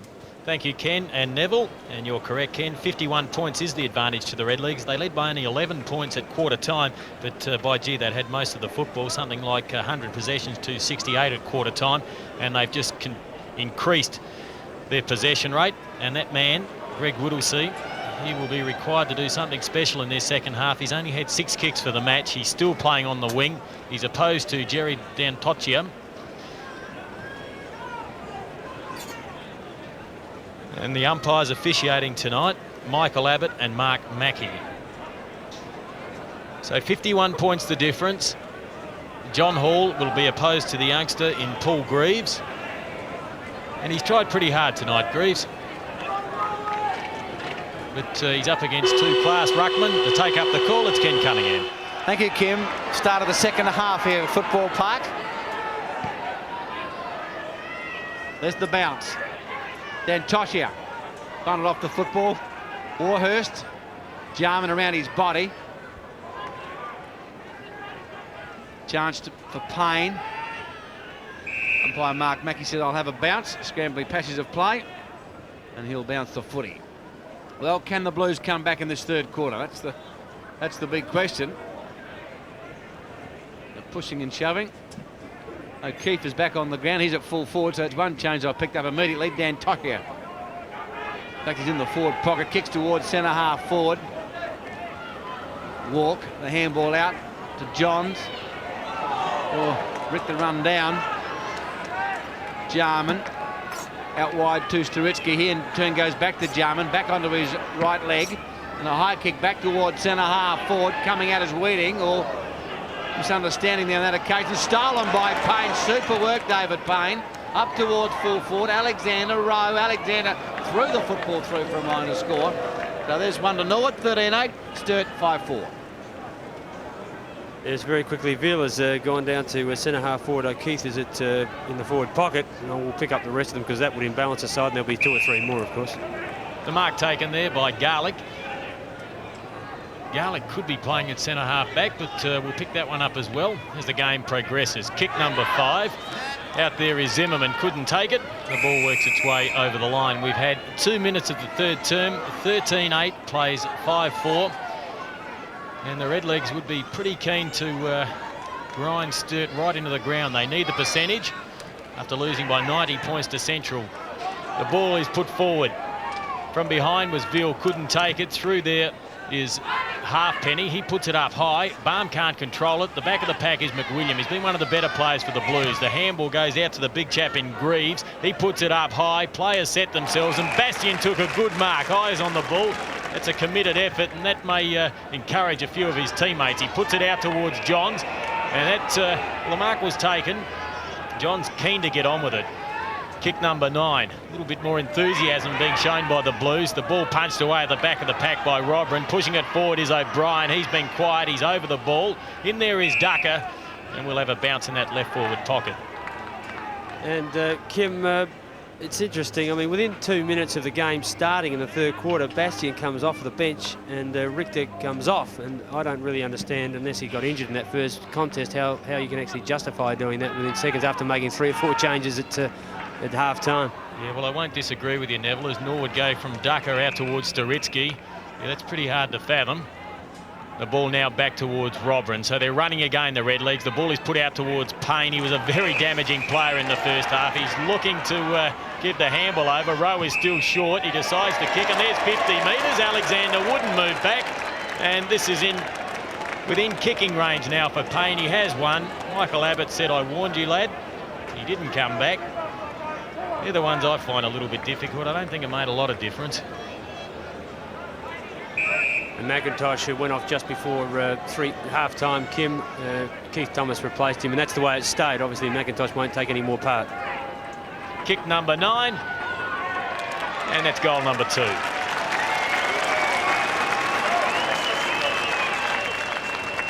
Payne awarded a 50-metre penalty, and quite obviously that would have been outside his distance where he first got the free kick, and that was just forward of centre wing. The offender was young Alexander. He was told, and obviously he'll learn by that. I'm a bit of a fan of that player, number 36, Stephen Alexander. I think he'll be a good player in the future.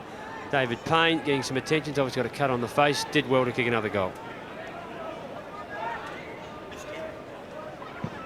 Down goes the bounce. Big John Hall got his hands to the football. Taken by Rowe.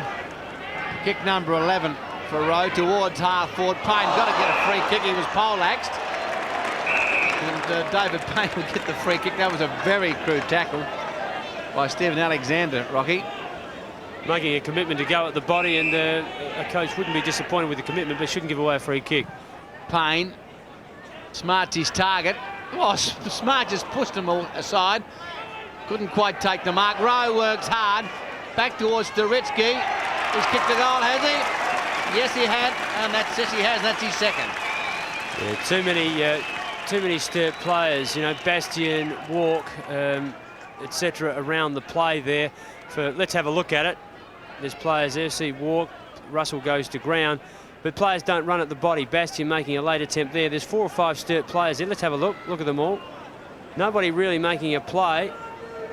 And Norwood getting far too much time. That's what I'm really trying to say. There's not enough pressure being placed on them. Sturitsky having a quick breather. He's back in the action, though, centre field. So too is Hall and Greaves.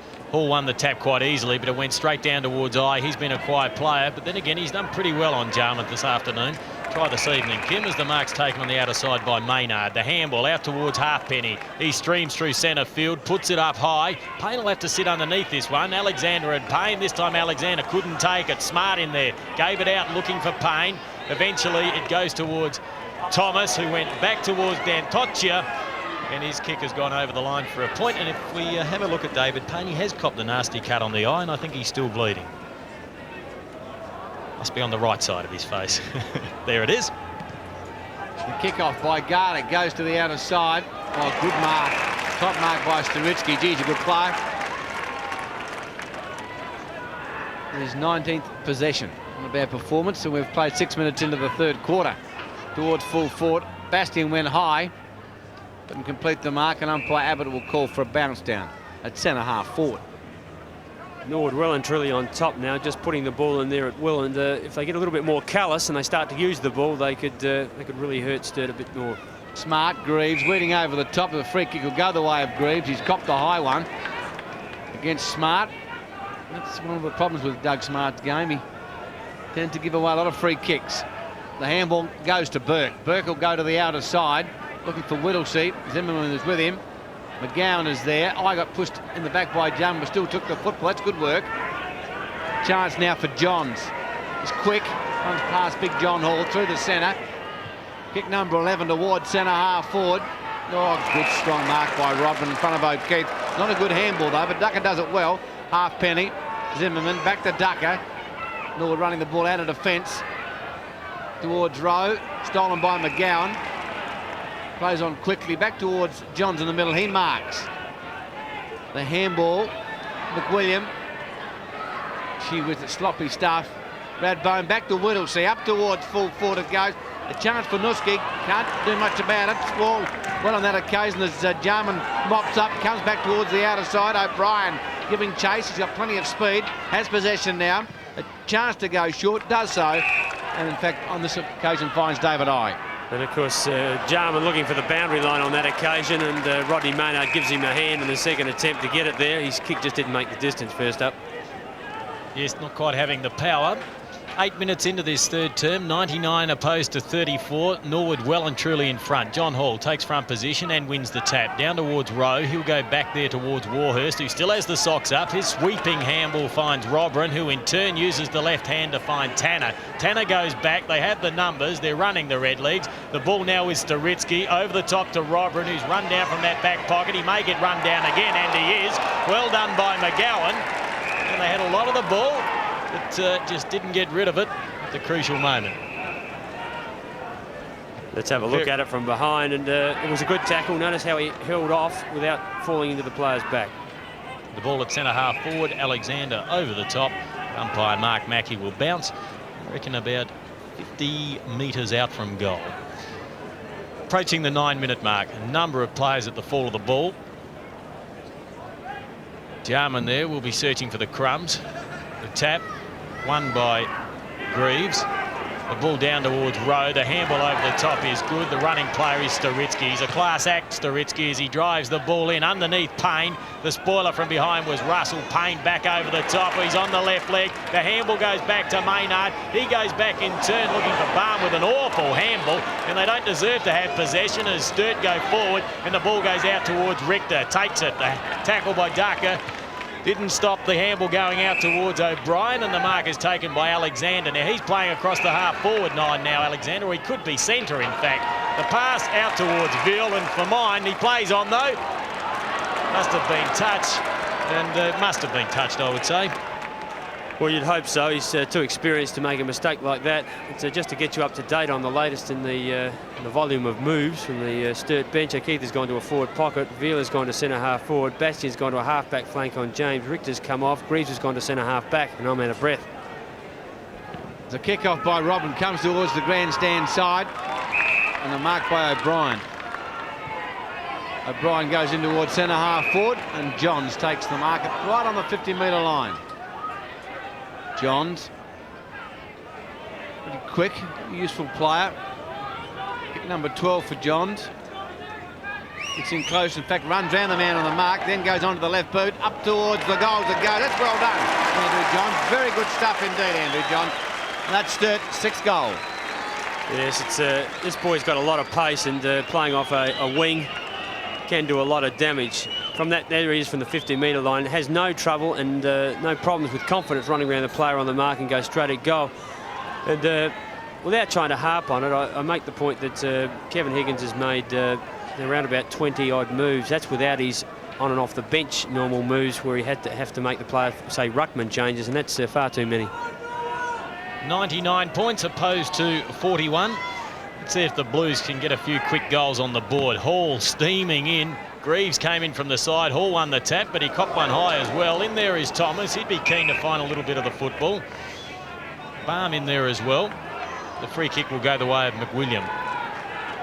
Plays on, puts it out wide. Underneath that, Johns will have to test his courage, but the mark's taken by Warhurst. Not paid. Johns at the back of the pack. And he's an impressive type, Andrew Johns. I saw him last week against West Torrens. He had a battle royal with Andrew Pays. He's having a very good season, Pays. And he's a pretty classy player, Johns. The ball out in the direction of that player, picked up by Painter. Been quiet in this 3rd term. He goes towards goal with his 9th kick, but that's been touched by Robin. The double Blues, 6-6, Norwood 15-9. Almost 12 minutes gone in the 3rd term. Robin with a kick, comes back towards the grandstand side. O'Brien, Maynard pushed him under the football, it was seen. Well umpired on that occasion by umpire Mick Abbott. O'Brien with the free kick. The lead comes from Alexander, into the pocket it goes. Can he take the mark at a 2nd attempt? No, he can't. Stolen by a halfpenny, back to Dantoshia. Kicks to the centre wing, Barm. He's played well tonight at centre half forward. That's his 5th mark. Kick number 7 coming up towards centre half forward it goes. It's all Sturt back there. And he takes the mark as John Richter. Over to Kim Russell.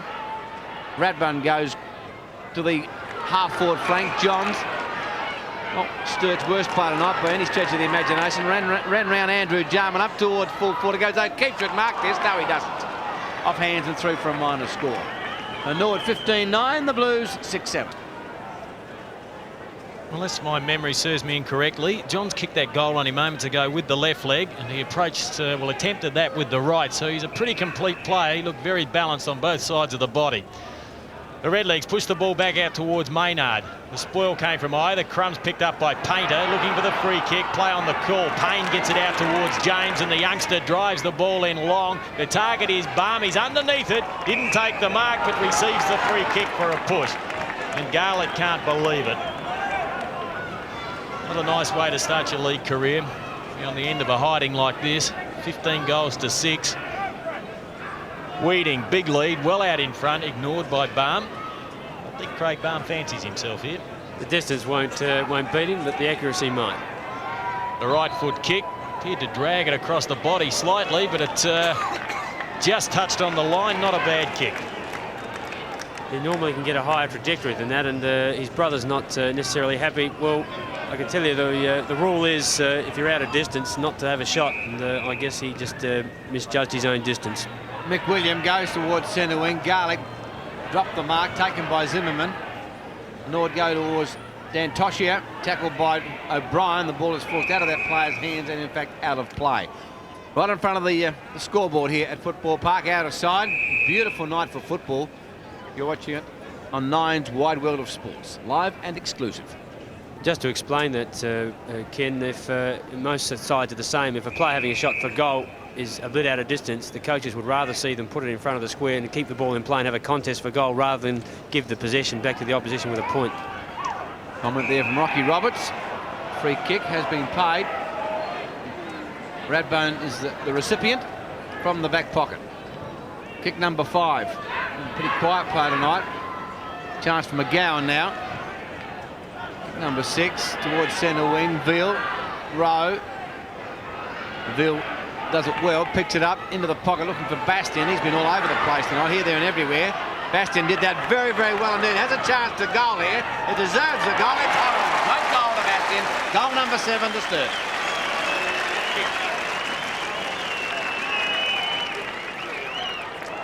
Some good individual efforts, one on the far side. The ball came in from Ville.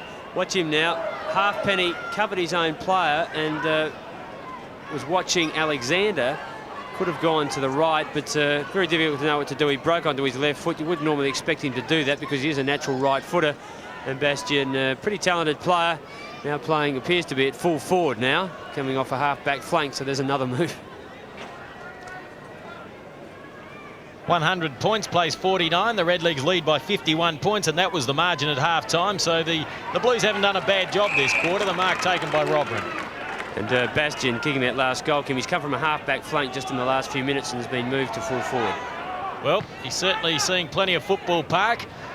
Oh, big leap, and the mark's taken by Johnny Richter. He's a try, this lad. I've always had a lot of time for him. The kick not that good, though, and in there is Zimmerman.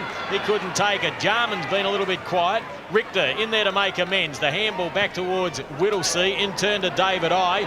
Players set themselves. John's in there. There's a blue behind play. Warhurst, a handball to Robrin. Down towards Burke. He's a long way forward. Painter out towards Radbone. Kick number 6 for that player. It's a pass out towards Alexander. Oh, great courage, Dantoshia. Beautifully done. The kick away by Halfpenny.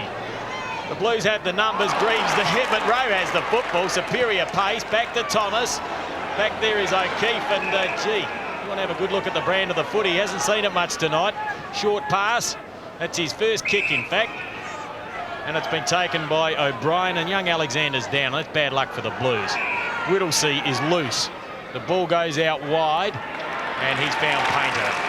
So two of the more experienced players finding each other. And Kim, O'Keefe has gone from full forward back to centre half back. Young Bastian's gone from that half back flank up to full forward. And it obviously means and Greaves has gone from centre half back onto the ball. There's a half back flanker somewhere floating around that's been moved as well, which I'll pick up for you in a minute. Thank you, Neville. Earning your pay tonight. Now, if anyone could kick it from here, it's John Painter. He's very accurate. Kick number 10. It's a difficult angle, though. Very balanced approach. Uses the left leg, but that has gone across the face of goal and through for a point. Sturt move along to 7-8. Norwood 15-10. We've had 18 minutes of this third term. And the player that I was looking for was Richter. He's gone up to James. And that completes the moves. Good kick by Painter. He's normally a very accurate kick, difficult angle though. Ducker to Maynard. Maynard back to Dantoshia. He's played pretty well tonight. Kick number 13. O'Brien gave David Payne one to go on as he ran past up towards centre wing. Oh, good mark by Burke. The handball away to McGowan. McGowan with a long kick up towards full forward. Bastian is there with him as Ducker. He's the spoiler. Bill goes in hard. Good tackle on that occasion by Tommy Warhurst. He's still got his socks up. That's unbelievable. I don't think I've ever seen Tommy Warhurst play a full game with his socks up. Incredible. He must be superstitious, I think, tonight. Bastian. Scrambled players, and once again a bounce down. Part of the reason for that, Ken, can be playing at night, cramp, and if you put some the right sort of heat or liniment on your legs and you get your socks up, often you can keep those sorts of things away. Pittman taken by Burke, loose football. Warhurst towards Jarman. Ducker. into the pocket, and again scrambly play. We've played 18, almost 19 minutes into the third quarter. And of course, don't forget tonight at 10:35, Robbo's Well Tonight with all the world news. Bounce. Jarman working hard. Again, a bounce down. Kimbo, see whether you can't get things moving on, son. There's part of the crowd, and if you were a Blues supporter, you wouldn't be feeling all that pleased at the moment. Beautiful conditions here at Football Park, though. The ball about 15 metres away. Over the top is Payne. Jarman, the handball out towards Warhurst. He went back into trouble. Players jump on top. O'Brien appealing to the umpire. But we'll have a bounce once more. Tommy gives the ball back to O'Brien and says, have a kick now. And probably a few other things as well. Mark Mackey. See if the Norwood defence try to punch this ball over the line. They can't afford to concede the point. Burke's playing up forward. Neville mentioned that earlier. He has been one of their better players in defence. Kim, young James now having a bit of a run on the ball with Stritsky, Thomas and James will do a three-way thing through half forward. 20 minutes into the third term. Burke won the tap. Pushes it out forward. McGowan there. It's punched forward and turned by James. O'Brien has a shot towards goal. Well smothered by Ducker. And I think he's appreciating playing in defence. This won't hurt his confidence at all. And Whittlesea's gone back onto the ball with Painter changing off a half-back flank as they started. Boundary throw in. Pipman, Veal in front. Gee, this is a very scrambly passage of play. And again, umpire Mark Mackey. Ken, the difficulty in moving players around, and it's not my place to be that critical of Kevin Higgins. He's doing it for a reason. He's trying to find players, and why not when they're this far down? But the difficulty is for senior players like Whittlesea and Painter to try and tell your youngsters who they're on. You have a shot at them about where they should be, and they've been moved 5 times since you last saw them. Kick by Michael O'Brien. Finds John Richter. Right outside the 50-metre square. The lead came from Bastian. It was ignored. No leads forthcoming. Finally, just blazes up towards full forward. Bastian goes high, got his hands to the football. Couldn't complete the mark, and the legs will mop up. Payne comes out of defence, back towards centre wing. Into the vacant land it goes. Painter's there. O'Keefe, Balm.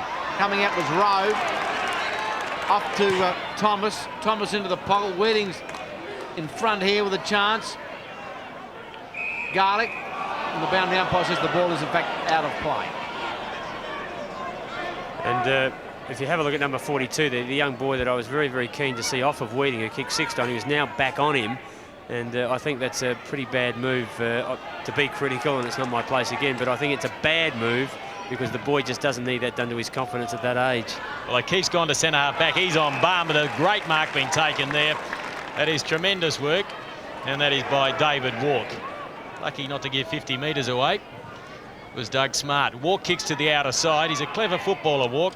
Underneath that was Veal. He's worked hard. McGowan has a fumble, but tapped it back towards Veal. Warhurst takes the loose ball, handballs it over towards James. He's inside 50, thought about a handball. He puts it up high, and it's not a bad-looking kick, and the Red Leagues have another one.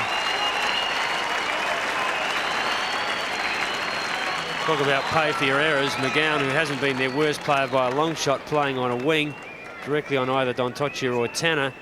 It had the ball, had it hindered as he tried to handball, made a mistake. And young James now having a bit of a run on the ball with Stritsky and Thomas, proves his class under a lot of pressure. Put that ball up. That is a hard goal to kick when someone's coming at you, and you've got to tip it up high and keep your accuracy. He did it beautifully.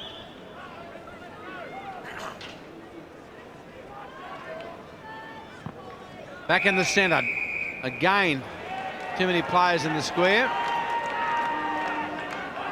Andrew Jarman's having a bit of a verbal confrontation with big Paul Greaves. But it's Sturt with the free kick. Almost a 50-metre too.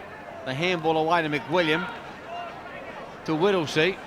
Goodness knows where he's playing. I think it's centre wing. Whittlesea up towards full forward. Pittman is back there. Dropped the mark. Taken by Bastian around his body.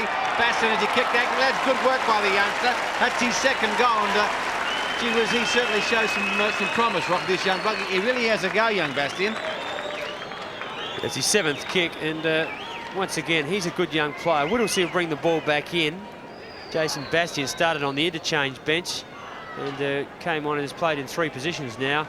And that just shows equally as James was at the other end. Let's have a look at it. Brings the ball to ground, contested the ball, claimed the crumb, which he shouldn't have to do, and showed his class with a beautiful goal around his left shoulder. Well, there's only 50 points the difference. So the Blues have pegged back Norwood by 1 point. At least they've held their own in this third term. And Norwood would have really been looking to build on that lead and get some percentage, which they lost against the Dogs. As D'Antocchia has the ball, gave it back towards Rowe. A little bit more urgency with the Blues at the moment as the ball was put forward by O'Brien. And whilst we've mentioned a lot of moves have been made by Sturt, they are competitive this quarter. It's just unfortunately the horse had bolted in that first half, mainly the second quarter. Throw in, grandstand wing, Hall to do the ruck work, won the tap easily, gave it straight down to a Sturt player though, and perhaps it could have been or tackled by Hall. The ball goes out of play once more. We're approaching time on in the third quarter, 16-10 plays, 8-8, and it looks like the Blues will have to wait till round 6 to open their winning account. Front position was Greaves. The ball comes to ground. Whittlesey in solidly. Couldn't take the football. It works its way free. In there is I. So too is Rowe, and he emerges with the football. Shepherd by Jarman. The handball out towards Maynard. He kicks it out wide. Sitting underneath it is Payne. Good work by Russell. The back of the pack is Walk. He's got the job of looking after Smart. Over the top there, taken by Doug Smart. One way, then the other, then back centre field towards Maynard. Loose players everywhere. Thomas. Short pass out looking for Weeding. He gets away from Garlick. Concedes ground, goes back towards Storitsky. They had players everywhere. Justin Storitsky on the left boot, lines up the goals, and he's kicked his first point for the match after 2 goals. Beautifully done, Kimbo. Beautifully done, old son. The work of a pro. You better say he's kicked the goal, but he did it beautifully. He's not bad on his feet, is he? He gets out of trouble like that in all walks of life. Yeah, I've heard all about that too. As we see the kick-off. Well, we almost saw the kick-off. It's unbelievable. And in fact, what's happened now? 15-metre penalty kick against David Payne. Well, there you go. It's the first time I've ever seen that happen. Well, I guess it's a first for everything, yes. 50-metre penalty kick, and well done by umpire Abbott as Russell goes short and finds Michael O'Brien back towards Paul McWilliam at centre wing. Defensive side of centre. Tackled by Storitsky. It's a shocking handball. So allows Payne in for Norwood. Payne has the football. Oh, he's run down by O'Brien rather crudely. McWilliam goes in. Out he goes. McGowan goes in. Held by Tommy Warhurst. And umpire Mark Mackey said, it's my football. I'll have a bounce. Centre wing grandstand side. 26, almost 27 minutes gone, the third term. John Hall tapped it beautifully to Storitsky. Back to Tommy Warhurst. Chance for Richter. From centre goes short. Wasn't meant for that player, Burke, but found him. Back to Whittlesey. Now here's an opportunity. Whittlesey over the top towards Veal. Veal over the top to Johns. Johns around his body towards goal. And I think it's home. Yes, it's a goal.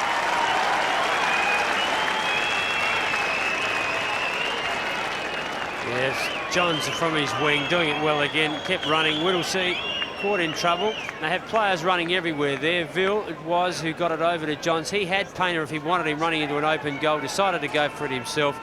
Halfpenny couldn't make the ground. And another good goal to Johns. He's proving a very damaging wingman.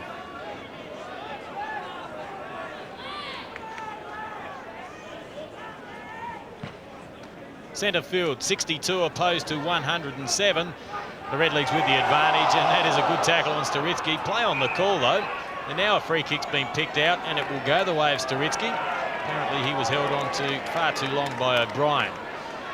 Leads are plenty. Weeding on a very long one down the field. Kick number 15 for Storitsky. Oh, and there was 3 Sturt players there. The ball comes to ground. The crumbs are picked up by Russell. He punches out a pass, and he finds McGowan. And McGowan started on the wing, kick number 11, puts it out, and that's well placed to find Burke. Burke's a trier. He's worked hard right throughout the course of the evening. Not a lot of movement back there. Short pass, outnumbered is Whittlesey. Bastian nearly took the diving mark. Stephen Rowe picks up the crumbs. He's had a great game this evening. Kick number 12, spears it out looking for Weeding. From behind was O'Keefe. The big chap in Greaves takes the ball. He needs a hand. Gets ball to boot. Underneath that is Richter. And that man will never deviate. He's a very courageous player. Back to McWilliam. His is a short pass. Kick number 12. Oh, O'Keefe dropped that. He hasn't had a big night. I don't think you'll want to watch this one if he taped it. Thomas puts it forward, and there is a free down the ground. Thomas was pushed in the back, and Craig Barn takes the kick. And look at David Payne all by himself, waving his arms like a windmill, but he caught the attention of the big man. And Weeding's all by himself too, and Payne didn't want to know about him. James Weeding had a paddock. Well, Kim, the only thing you can say now from a coaching point of view that he has to kick the goal, otherwise you'll get a verbal beration. Well, he's kicked two. He knew he'd kick his third. It goes through the middle.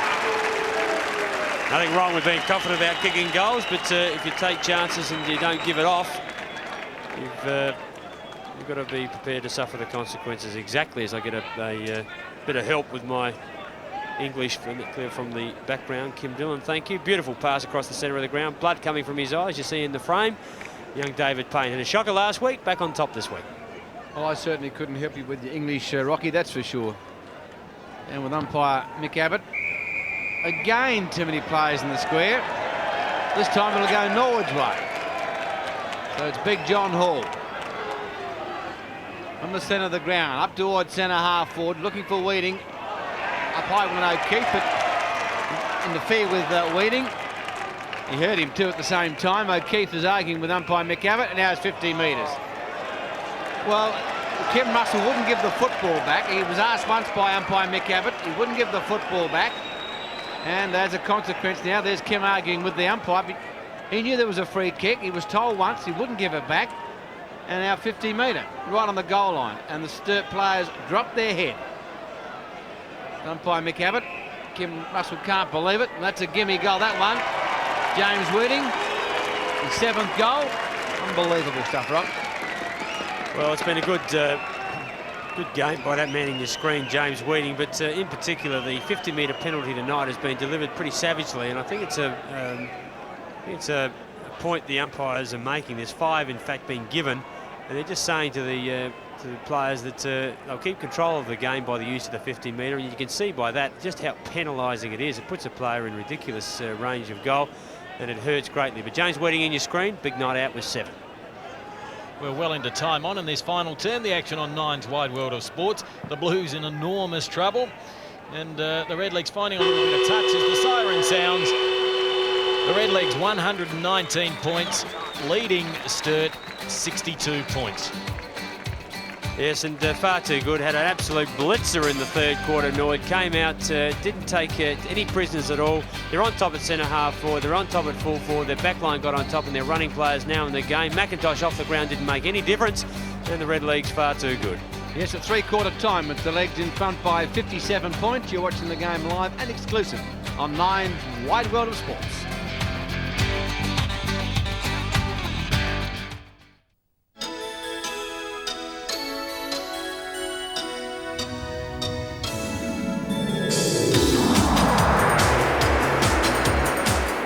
Three-quarter time, it's the Legs by 57 points, 18-11 players, 9-8.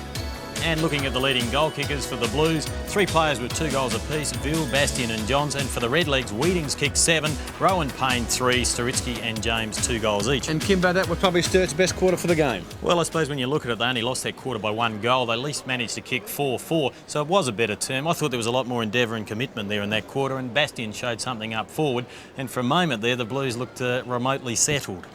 Well, Graham, of course, Neville Roberts throughout that quarter was critical of the amount of moves made by coach Kevin Higgins. How did you see it? Well, I think Greg Whittlesey must be getting giddy, Ken. I don't know where he's playing at the moment. Ruck Rover half forward flank, I think. But I hasten to add, he's been on a wing which really doesn't suit his style of play. And as captain of the club, I feel you've got to just put him either in the centre or as the Ruck Rover. And I guess at the moment he's Ruck Roving, so that's a plus for Kevin Higgins. He's finally got him where he probably should be. Well, Graham, we've been fairly negative about the Blues tonight. Yeah. Have you seen any positives out there? Well, you mentioned one just then, Kim. A very bright light, Justin Bastian. Yeah. He's a live wire. He's a kid that has a go.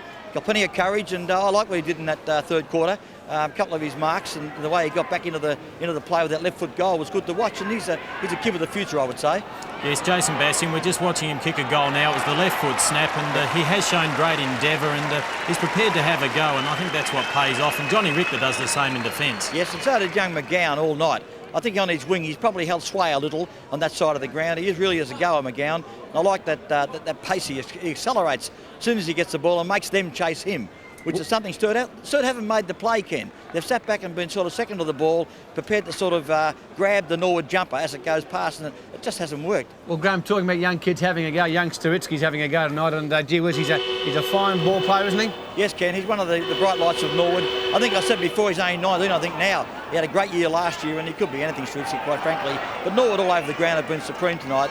I mean, how can they play a bloke like Thomas on the bench? They've got away with it. He's come on the ground, had a few touches, but the rest of the guys are just panels of fencing in front of the opposition tonight. And consistently, Stephen Rowe continues to find the ball. It's just on some occasions he uses it a lot better than others, and I think tonight he's used it. It's been one of the better nights. Not only Stephen Rowe, David Payne, as a tandem, as a duo in the roving area, have reigned supreme. I hasten to add the Sturt Rovers have been non-existent all night. It's sad, really. Graham, big chance now for Norwood to go for a big percentage job here tonight. Well, Ken, it's the only way to go. I think Neil Baum would rev them up now. They play Glenelg next Saturday, not forgetting they've only got a 5-day break between games and playing arguably the best side in the competition. It'll be a big challenge for them next Saturday. They need now to get a thumping victory up to get on top of South. South are 6th at the moment. If Norwood can win by enough tonight, they can grab 6th spot. It just looks better, doesn't it? It certainly does, and if they do that, that means they've picked up about 4 points in percentage, and that can be pretty handy come the end of the season when everyone's battling for either first, second or third position, or just to get into the 5. Well, that's the reason, Kim. I think Neil Baum will really ask for a supreme effort.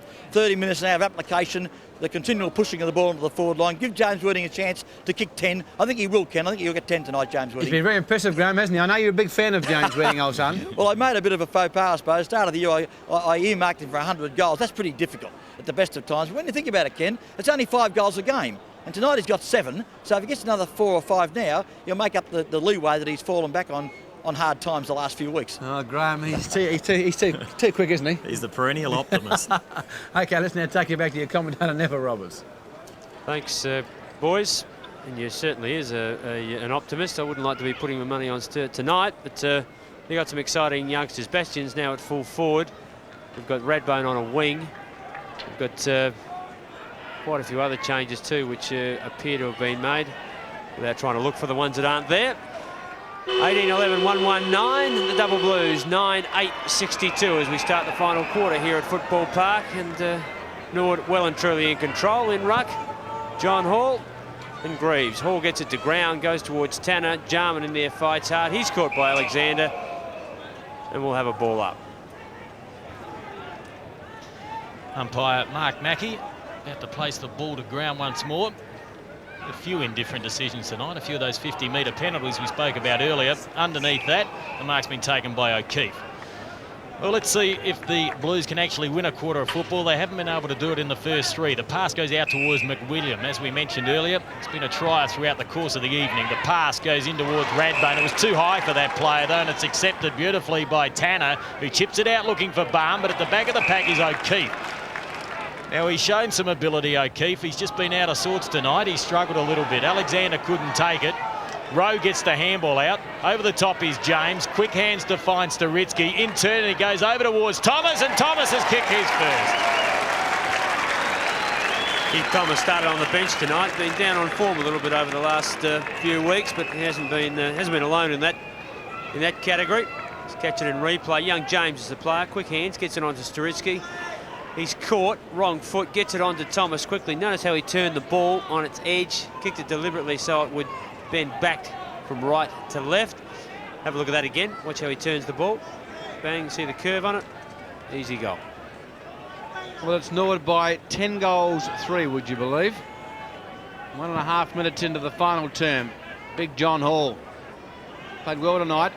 Eye around his body. Past Tommy Warhurst. Alexander. Handled by Villa, stolen by Maynard. Back towards centre half forward it goes. O'Keefe, has he paid the mark? Yes, he has. O'Keefe around his body. O'Brien, former Port Adelaide player, kicks long. It's all Norwood back here. Take your pick, Andrew Jarman, Mark Ducker. Finally, Andrew Jarman goes out wide. Zimmerman. 19th kick by Andrew Jarman. Back towards Thomas at centre wing. With him is Russell. And the free kick against to Russell. And the recipient is Thomas from centre wing. Thomas about to put the legs into attack with kick number 7. Start of the game, as Rocky told you, on the bench. Goes to Big John Hall. Tommy Warhurst running from centre half back up towards full forward, looking for Weeding. With him is Garlick, Rowe, the ball towards the line, and in fact out of play in the full forward pocket. At the northern end of Football Park, the right forward pocket. No breeze to speak of tonight.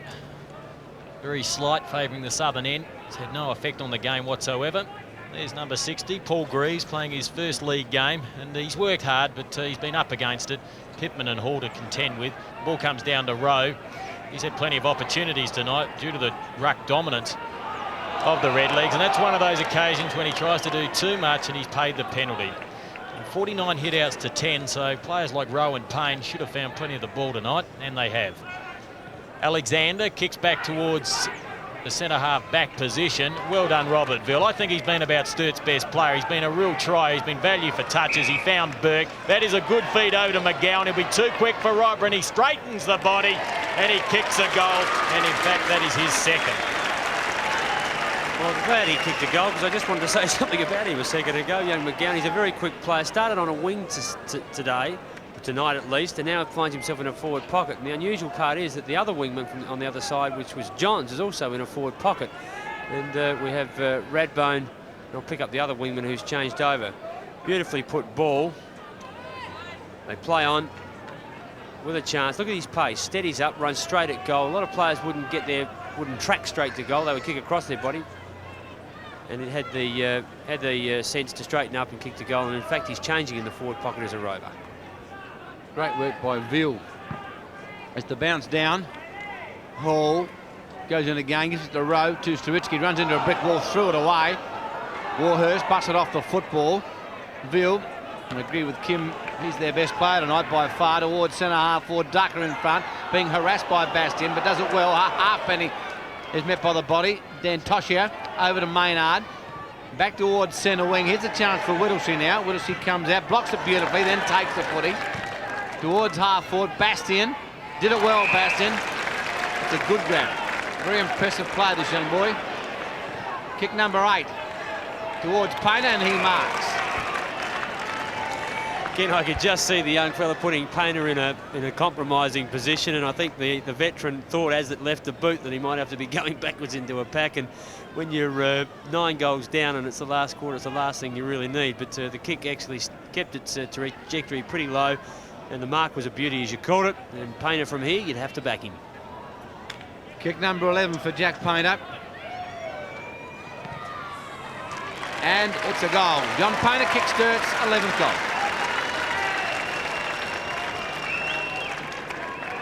He's a technician when it comes to the skills of the game. Having just taken a beautiful mark. Nicely positioned kick. Over the top and in between. Look at that. You're full of Redlegs in your picture at home, and that's how good the kick was. He only had about 5 metres of space, and walking very quickly is John Painter there. We speed up the take a little bit. Looks a little bit strange, but he did well and kicked his first.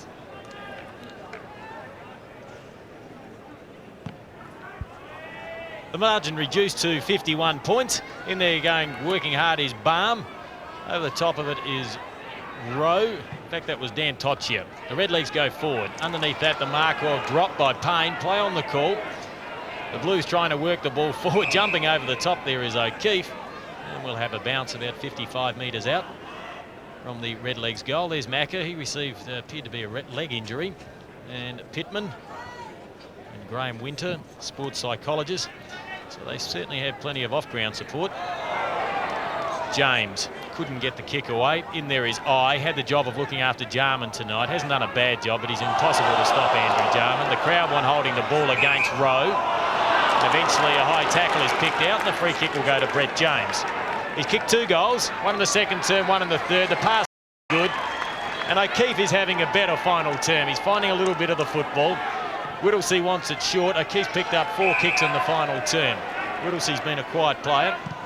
Kick number 11 from the McGarry medalist. Setting himself was John Hall. That's his 5th mark for the night, and he passes it off short. Very loose checking, and Tanner takes that quite easily. Kick number 11. Keeps it close to the boundary line, and under that, Whittlesey dropped that, and gee, he'd normally eat those. And Kim, the short kicking is only to advantage if a player can play on. If he's got to go back and kick over his mark, O'Keefe might as well have kicked it long, because all it does is give John Hall or the ruckman time to position himself, get into position to take the mark, as what happened then. O'Keefe kicked short to Whittlesea. He went back, had to have a long kick, and Hall's in a position to take a mark. You might as well get it up there quickly and contest the mark to ground and get a crummer around it. You're watching our telecast live on Nine's Wide World of Sports. Half forward left for the legs. Smart goes in, appeared in copper high one. He didn't like that very much at all, Doug Smart. Back towards the centre wing, and Tanner, good mark. What you didn't see out of your screen was a beautiful shepherd by Dantocia, who got in his player's way. Kick by Tanner, just stays in play and finds Payne. He's been a very good player tonight for the legs. His 30th possession. Look at that kick. It's a little humdinger. It's a beauty. Is it home? No, not quite. Centred that beautifully, David Payne. Norwood go to 19-12, 126. Sturt 11-8-74. So it's been a big night for the legs. Kick goes back towards the half-back flank outer side. Taken by Kim Russell. Over towards McGowan on the defensive side of centre. Good spoil on that occasion by Burke. Robin was the player, forced out of play by Rowe. Centre wing out of side, almost 9 minutes gone, final term. And this is a big percentage job, as Kevin Higgins is not a happy man. He's flanked in the white jumper by reserves coach Stephen Trigg, former North Adelaide and Central District player, in fact Bulldogs captain. Picked up by Johns. He's had a fair go this afternoon, try this evening. Jarman over the top. Johns has picked up 15 kicks, and as I mentioned in the third term, he's an impressive type. Backs himself in, also has a bit of pace, good two-sided player.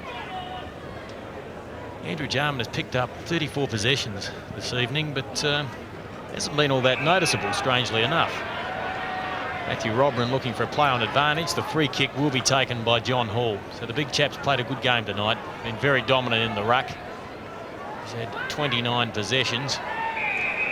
As to those hit-outs, in fact all of those hit-outs, he's picked up a few kicks. 8 possessions, in fact. The ball back towards centre field. Underneath that, Warhurst, he takes a strong mark. Hasn't been Norwood's worst player by any stretch of the imagination. He goes to Staritsky. Staritsky up towards full forward. Smart pushes the play. Oh! Takes a humdinger of a mark, Smart. That's what he's capable of. Arms and legs everywhere. And he did that one very quick.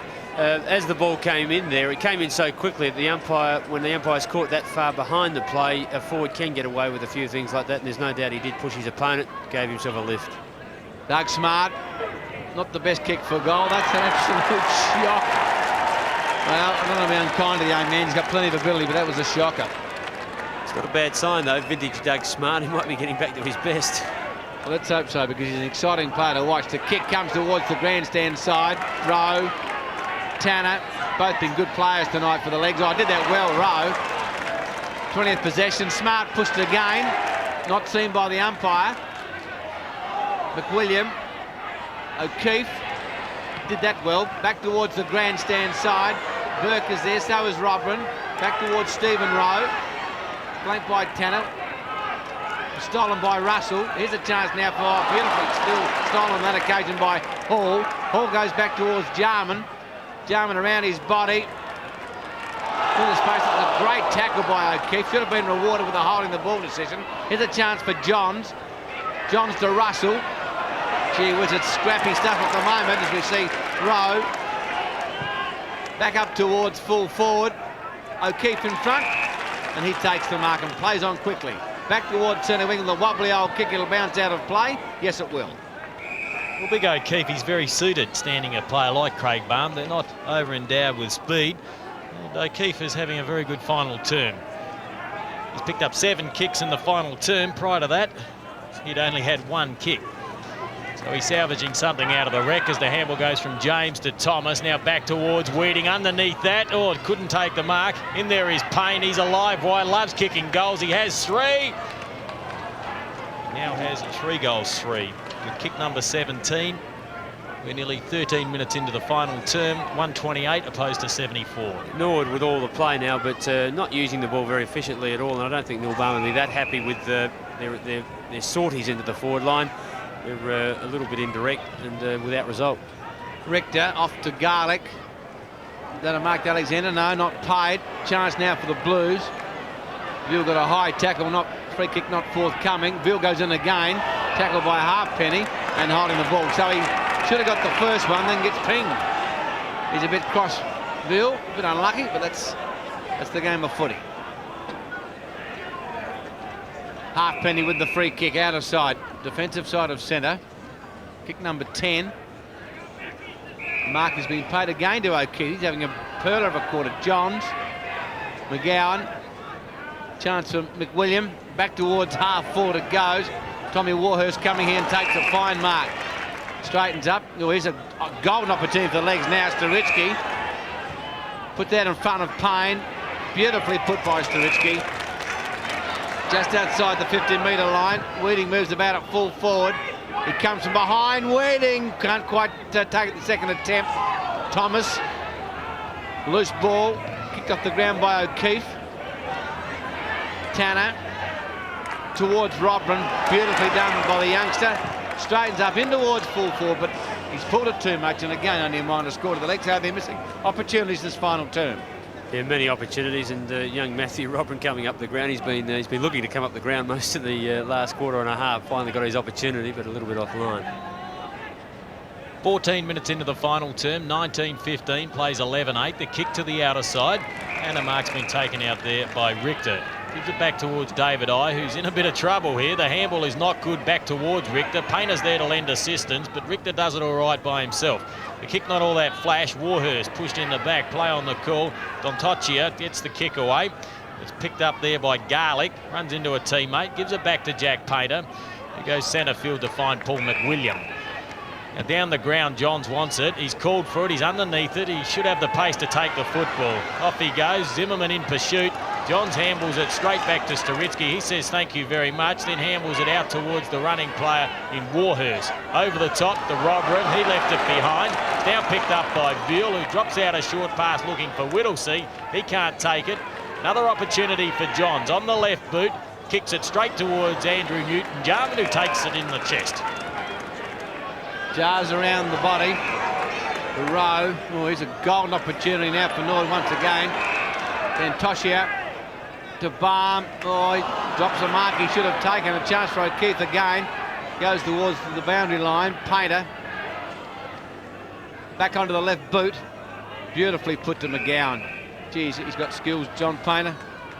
Back to Painter again. He'll use the footy. Look at this. To O'Brien. He's been a quiet player tonight. O'Brien. Used his pace. Kick number 14 towards goal. That's a better piece of work. And that's home. Lovely goal to the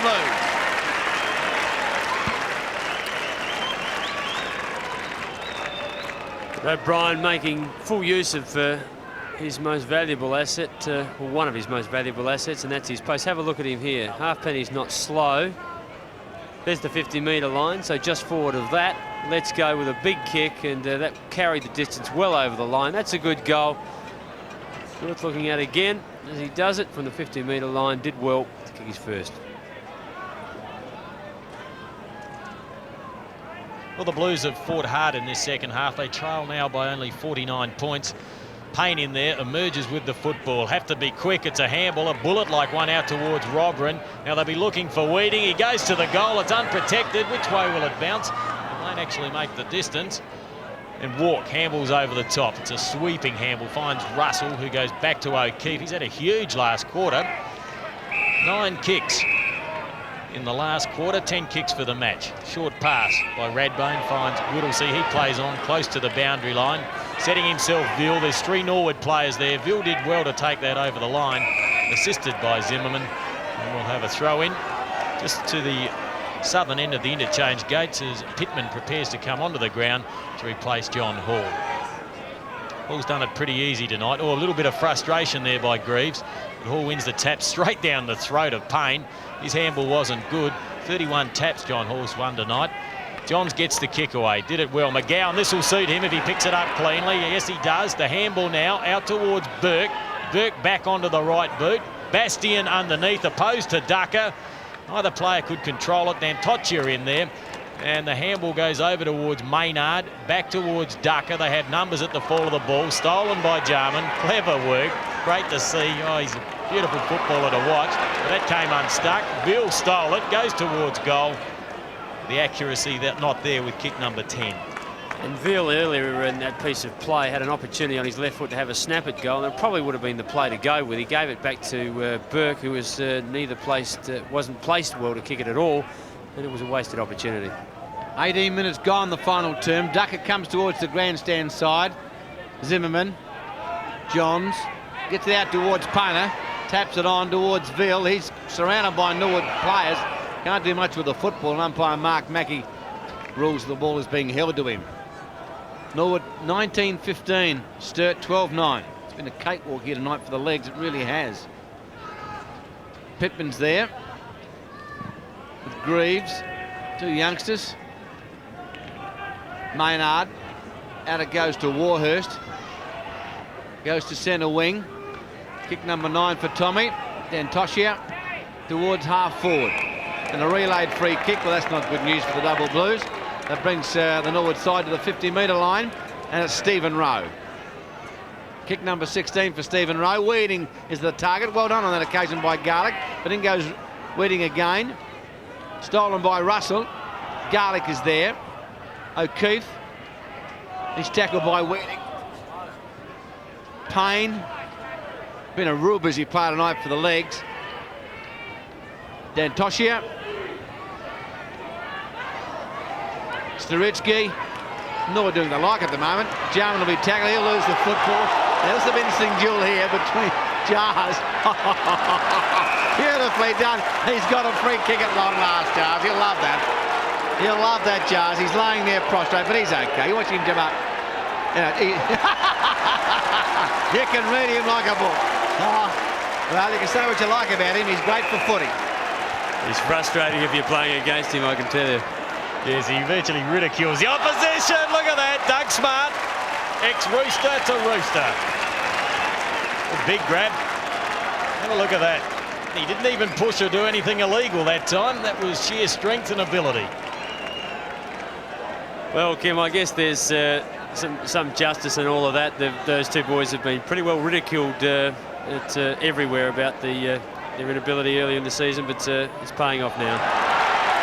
Oh, there have been two absolutely awful kicks by Doug Smart after absolute screamers. He's kicked like a mule backwards. Well, when I said that Ken earlier it was vintage Doug Smart, I wasn't referring to his mark, I was referring to his terrible kick. I mean, we've come to know him within 20 minutes of goal. He's just a trifle hopeless, but he's a dangerous forward, can take the mark, and that was a beautiful catch. Yet Neville, when he came on against Central District last week, in the third term, in a forward pocket, he kicked 4 goals, all from 50 metres out. Uncharacteristically straight. I reckon it's better if he's missing him for Norwood, so Alexander with the football for the Blues. Over to McWilliam. He's in real strife. Does it cleverly. Gets it back again. Back towards McWilliam. He's run down this time. Loses the football. Alexander with a chance. Back towards centre wing for the Blues. Back there is Nuski. And he marks. Whittlesey. Does it well, Whittlesey. Up towards full forward it goes. Ducker goes high and takes the mark. Waste no time. Flanked by Dantocia. Played a pretty good game for the legs tonight. In fact, they haven't had too many passes all night. Number 18 for Dantocia, and Richter takes the mark. A courageous one at that. Goes towards Alexander. Tanner comes in, but he'll get his kick away. Painter's there, so is Ducker. Painter with a chance. Now this will be a goal. No, it won't. Gee whiz, even Johnny Painter is making mistakes. They cannot do a thing. Right, look at Jack Painter sitting there, head down. So what is going on? Nearly impossible, the ball moving around, nearly impossible thing to do. It's worth a try because he was under a lot of pressure, but I don't think he should be too hard on himself with that. Bounce down in the kick-off square. Taken very easily by Norwood, by Pittman. You see Zimmerman coming away with the football, thumped away by McWilliam. Tanner. And the ball is forced out of play. It was interesting at that knockout. Sturt didn't set up at all, and they didn't have one player on the defensive side of the goal to stop Norwood from running out, and it was pretty poor. Watch this. Pittman will be looking on this occasion to put it down Rowe's throat, but it didn't happen. Well called, Neville. The free kick now to Pittman. Pittman runs in a bit of trouble. He gives it to Sturitsky. Back towards... Oh, Jarman stole it. He's got glue on his fingers as he kicks that round his body. Well, one feels Andrew Jarman's just starting to enjoy this game a little.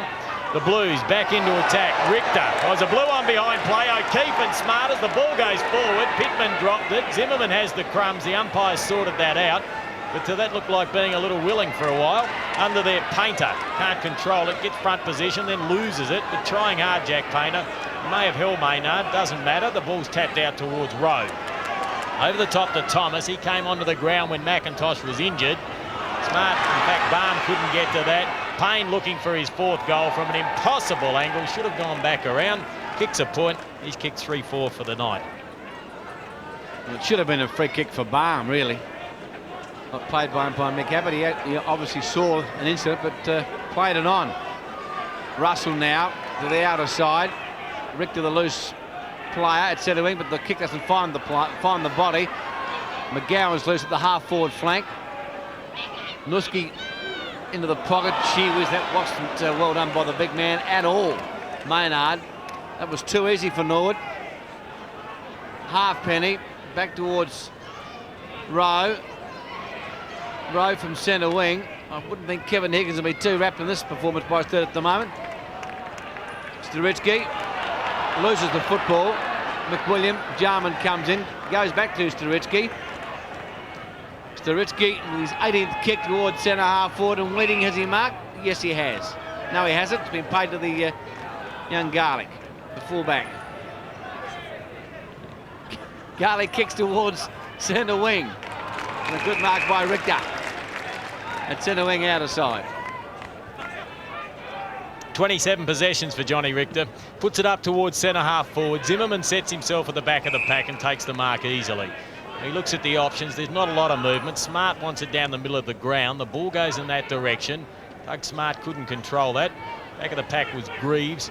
Whittlesey, the handball to Alexander. He held back on that kick, searching for Veal, who takes the mark. Plays on quickly. The handball is good to find Johns. He's normally pretty accurate. The right foot kick on the way, and he's put it through the middle. Well, the Blues certainly haven't given up, and that piece of play through the centre of the ground was very accurate. Alexander was the player that used it. Veal was going to have a shot, saw Johns free. The wingman, now forward pocket player, used it brilliantly to bring up a good goal.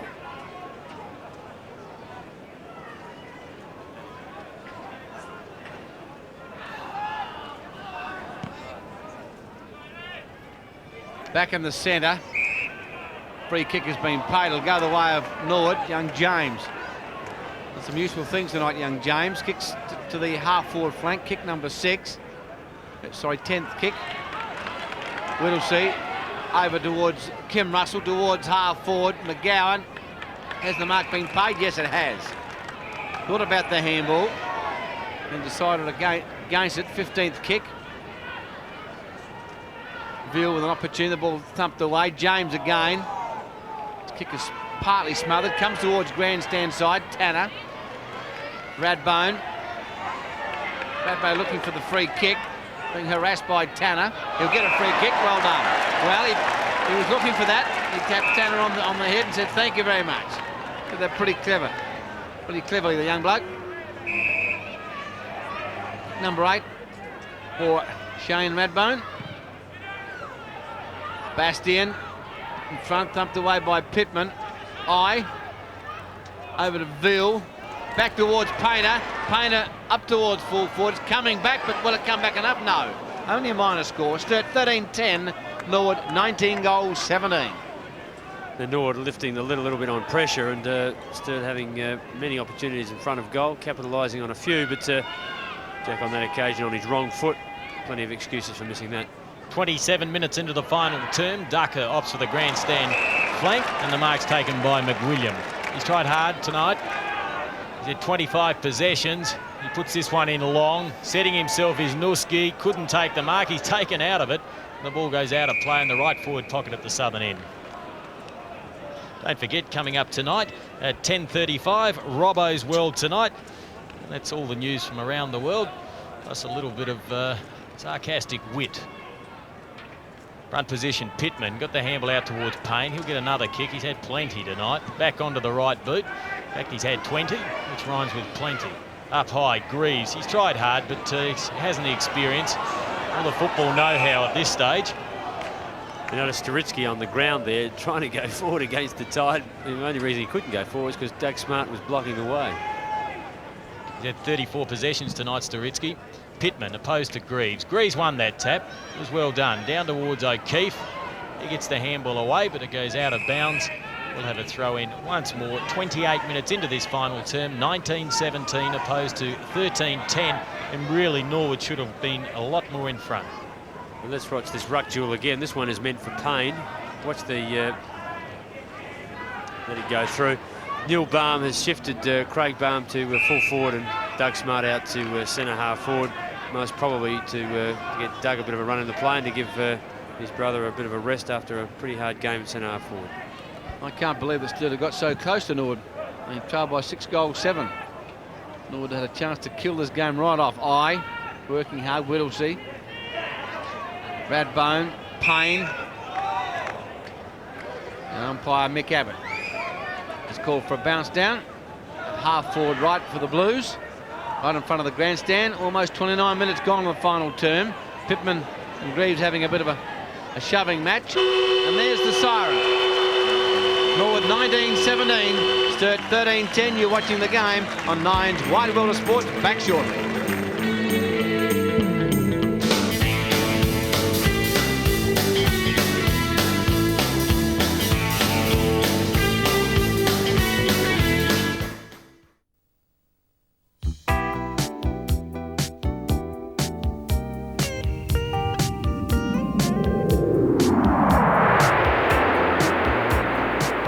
See some of the Norwood players in a big win to the Redlegs, 19-16, 131. Defeated Sturt, 13 goals, 10-88. A great performance there by the Legs. Wedding kicked 7, 3 each to Rowe and Payne. Sturitsky, James 2 each. And for the Double Blues, disappointing tonight, Johns 3, Bastionville and McGowan 2 each. The three best players as we saw them here, of course, David Payne, Andrew Jarman and James Wedding. Coming up shortly, Robbo's World Tonight. Thanks for being with us. Hope you enjoyed the game. We'll see you next weekend. Bye, everyone.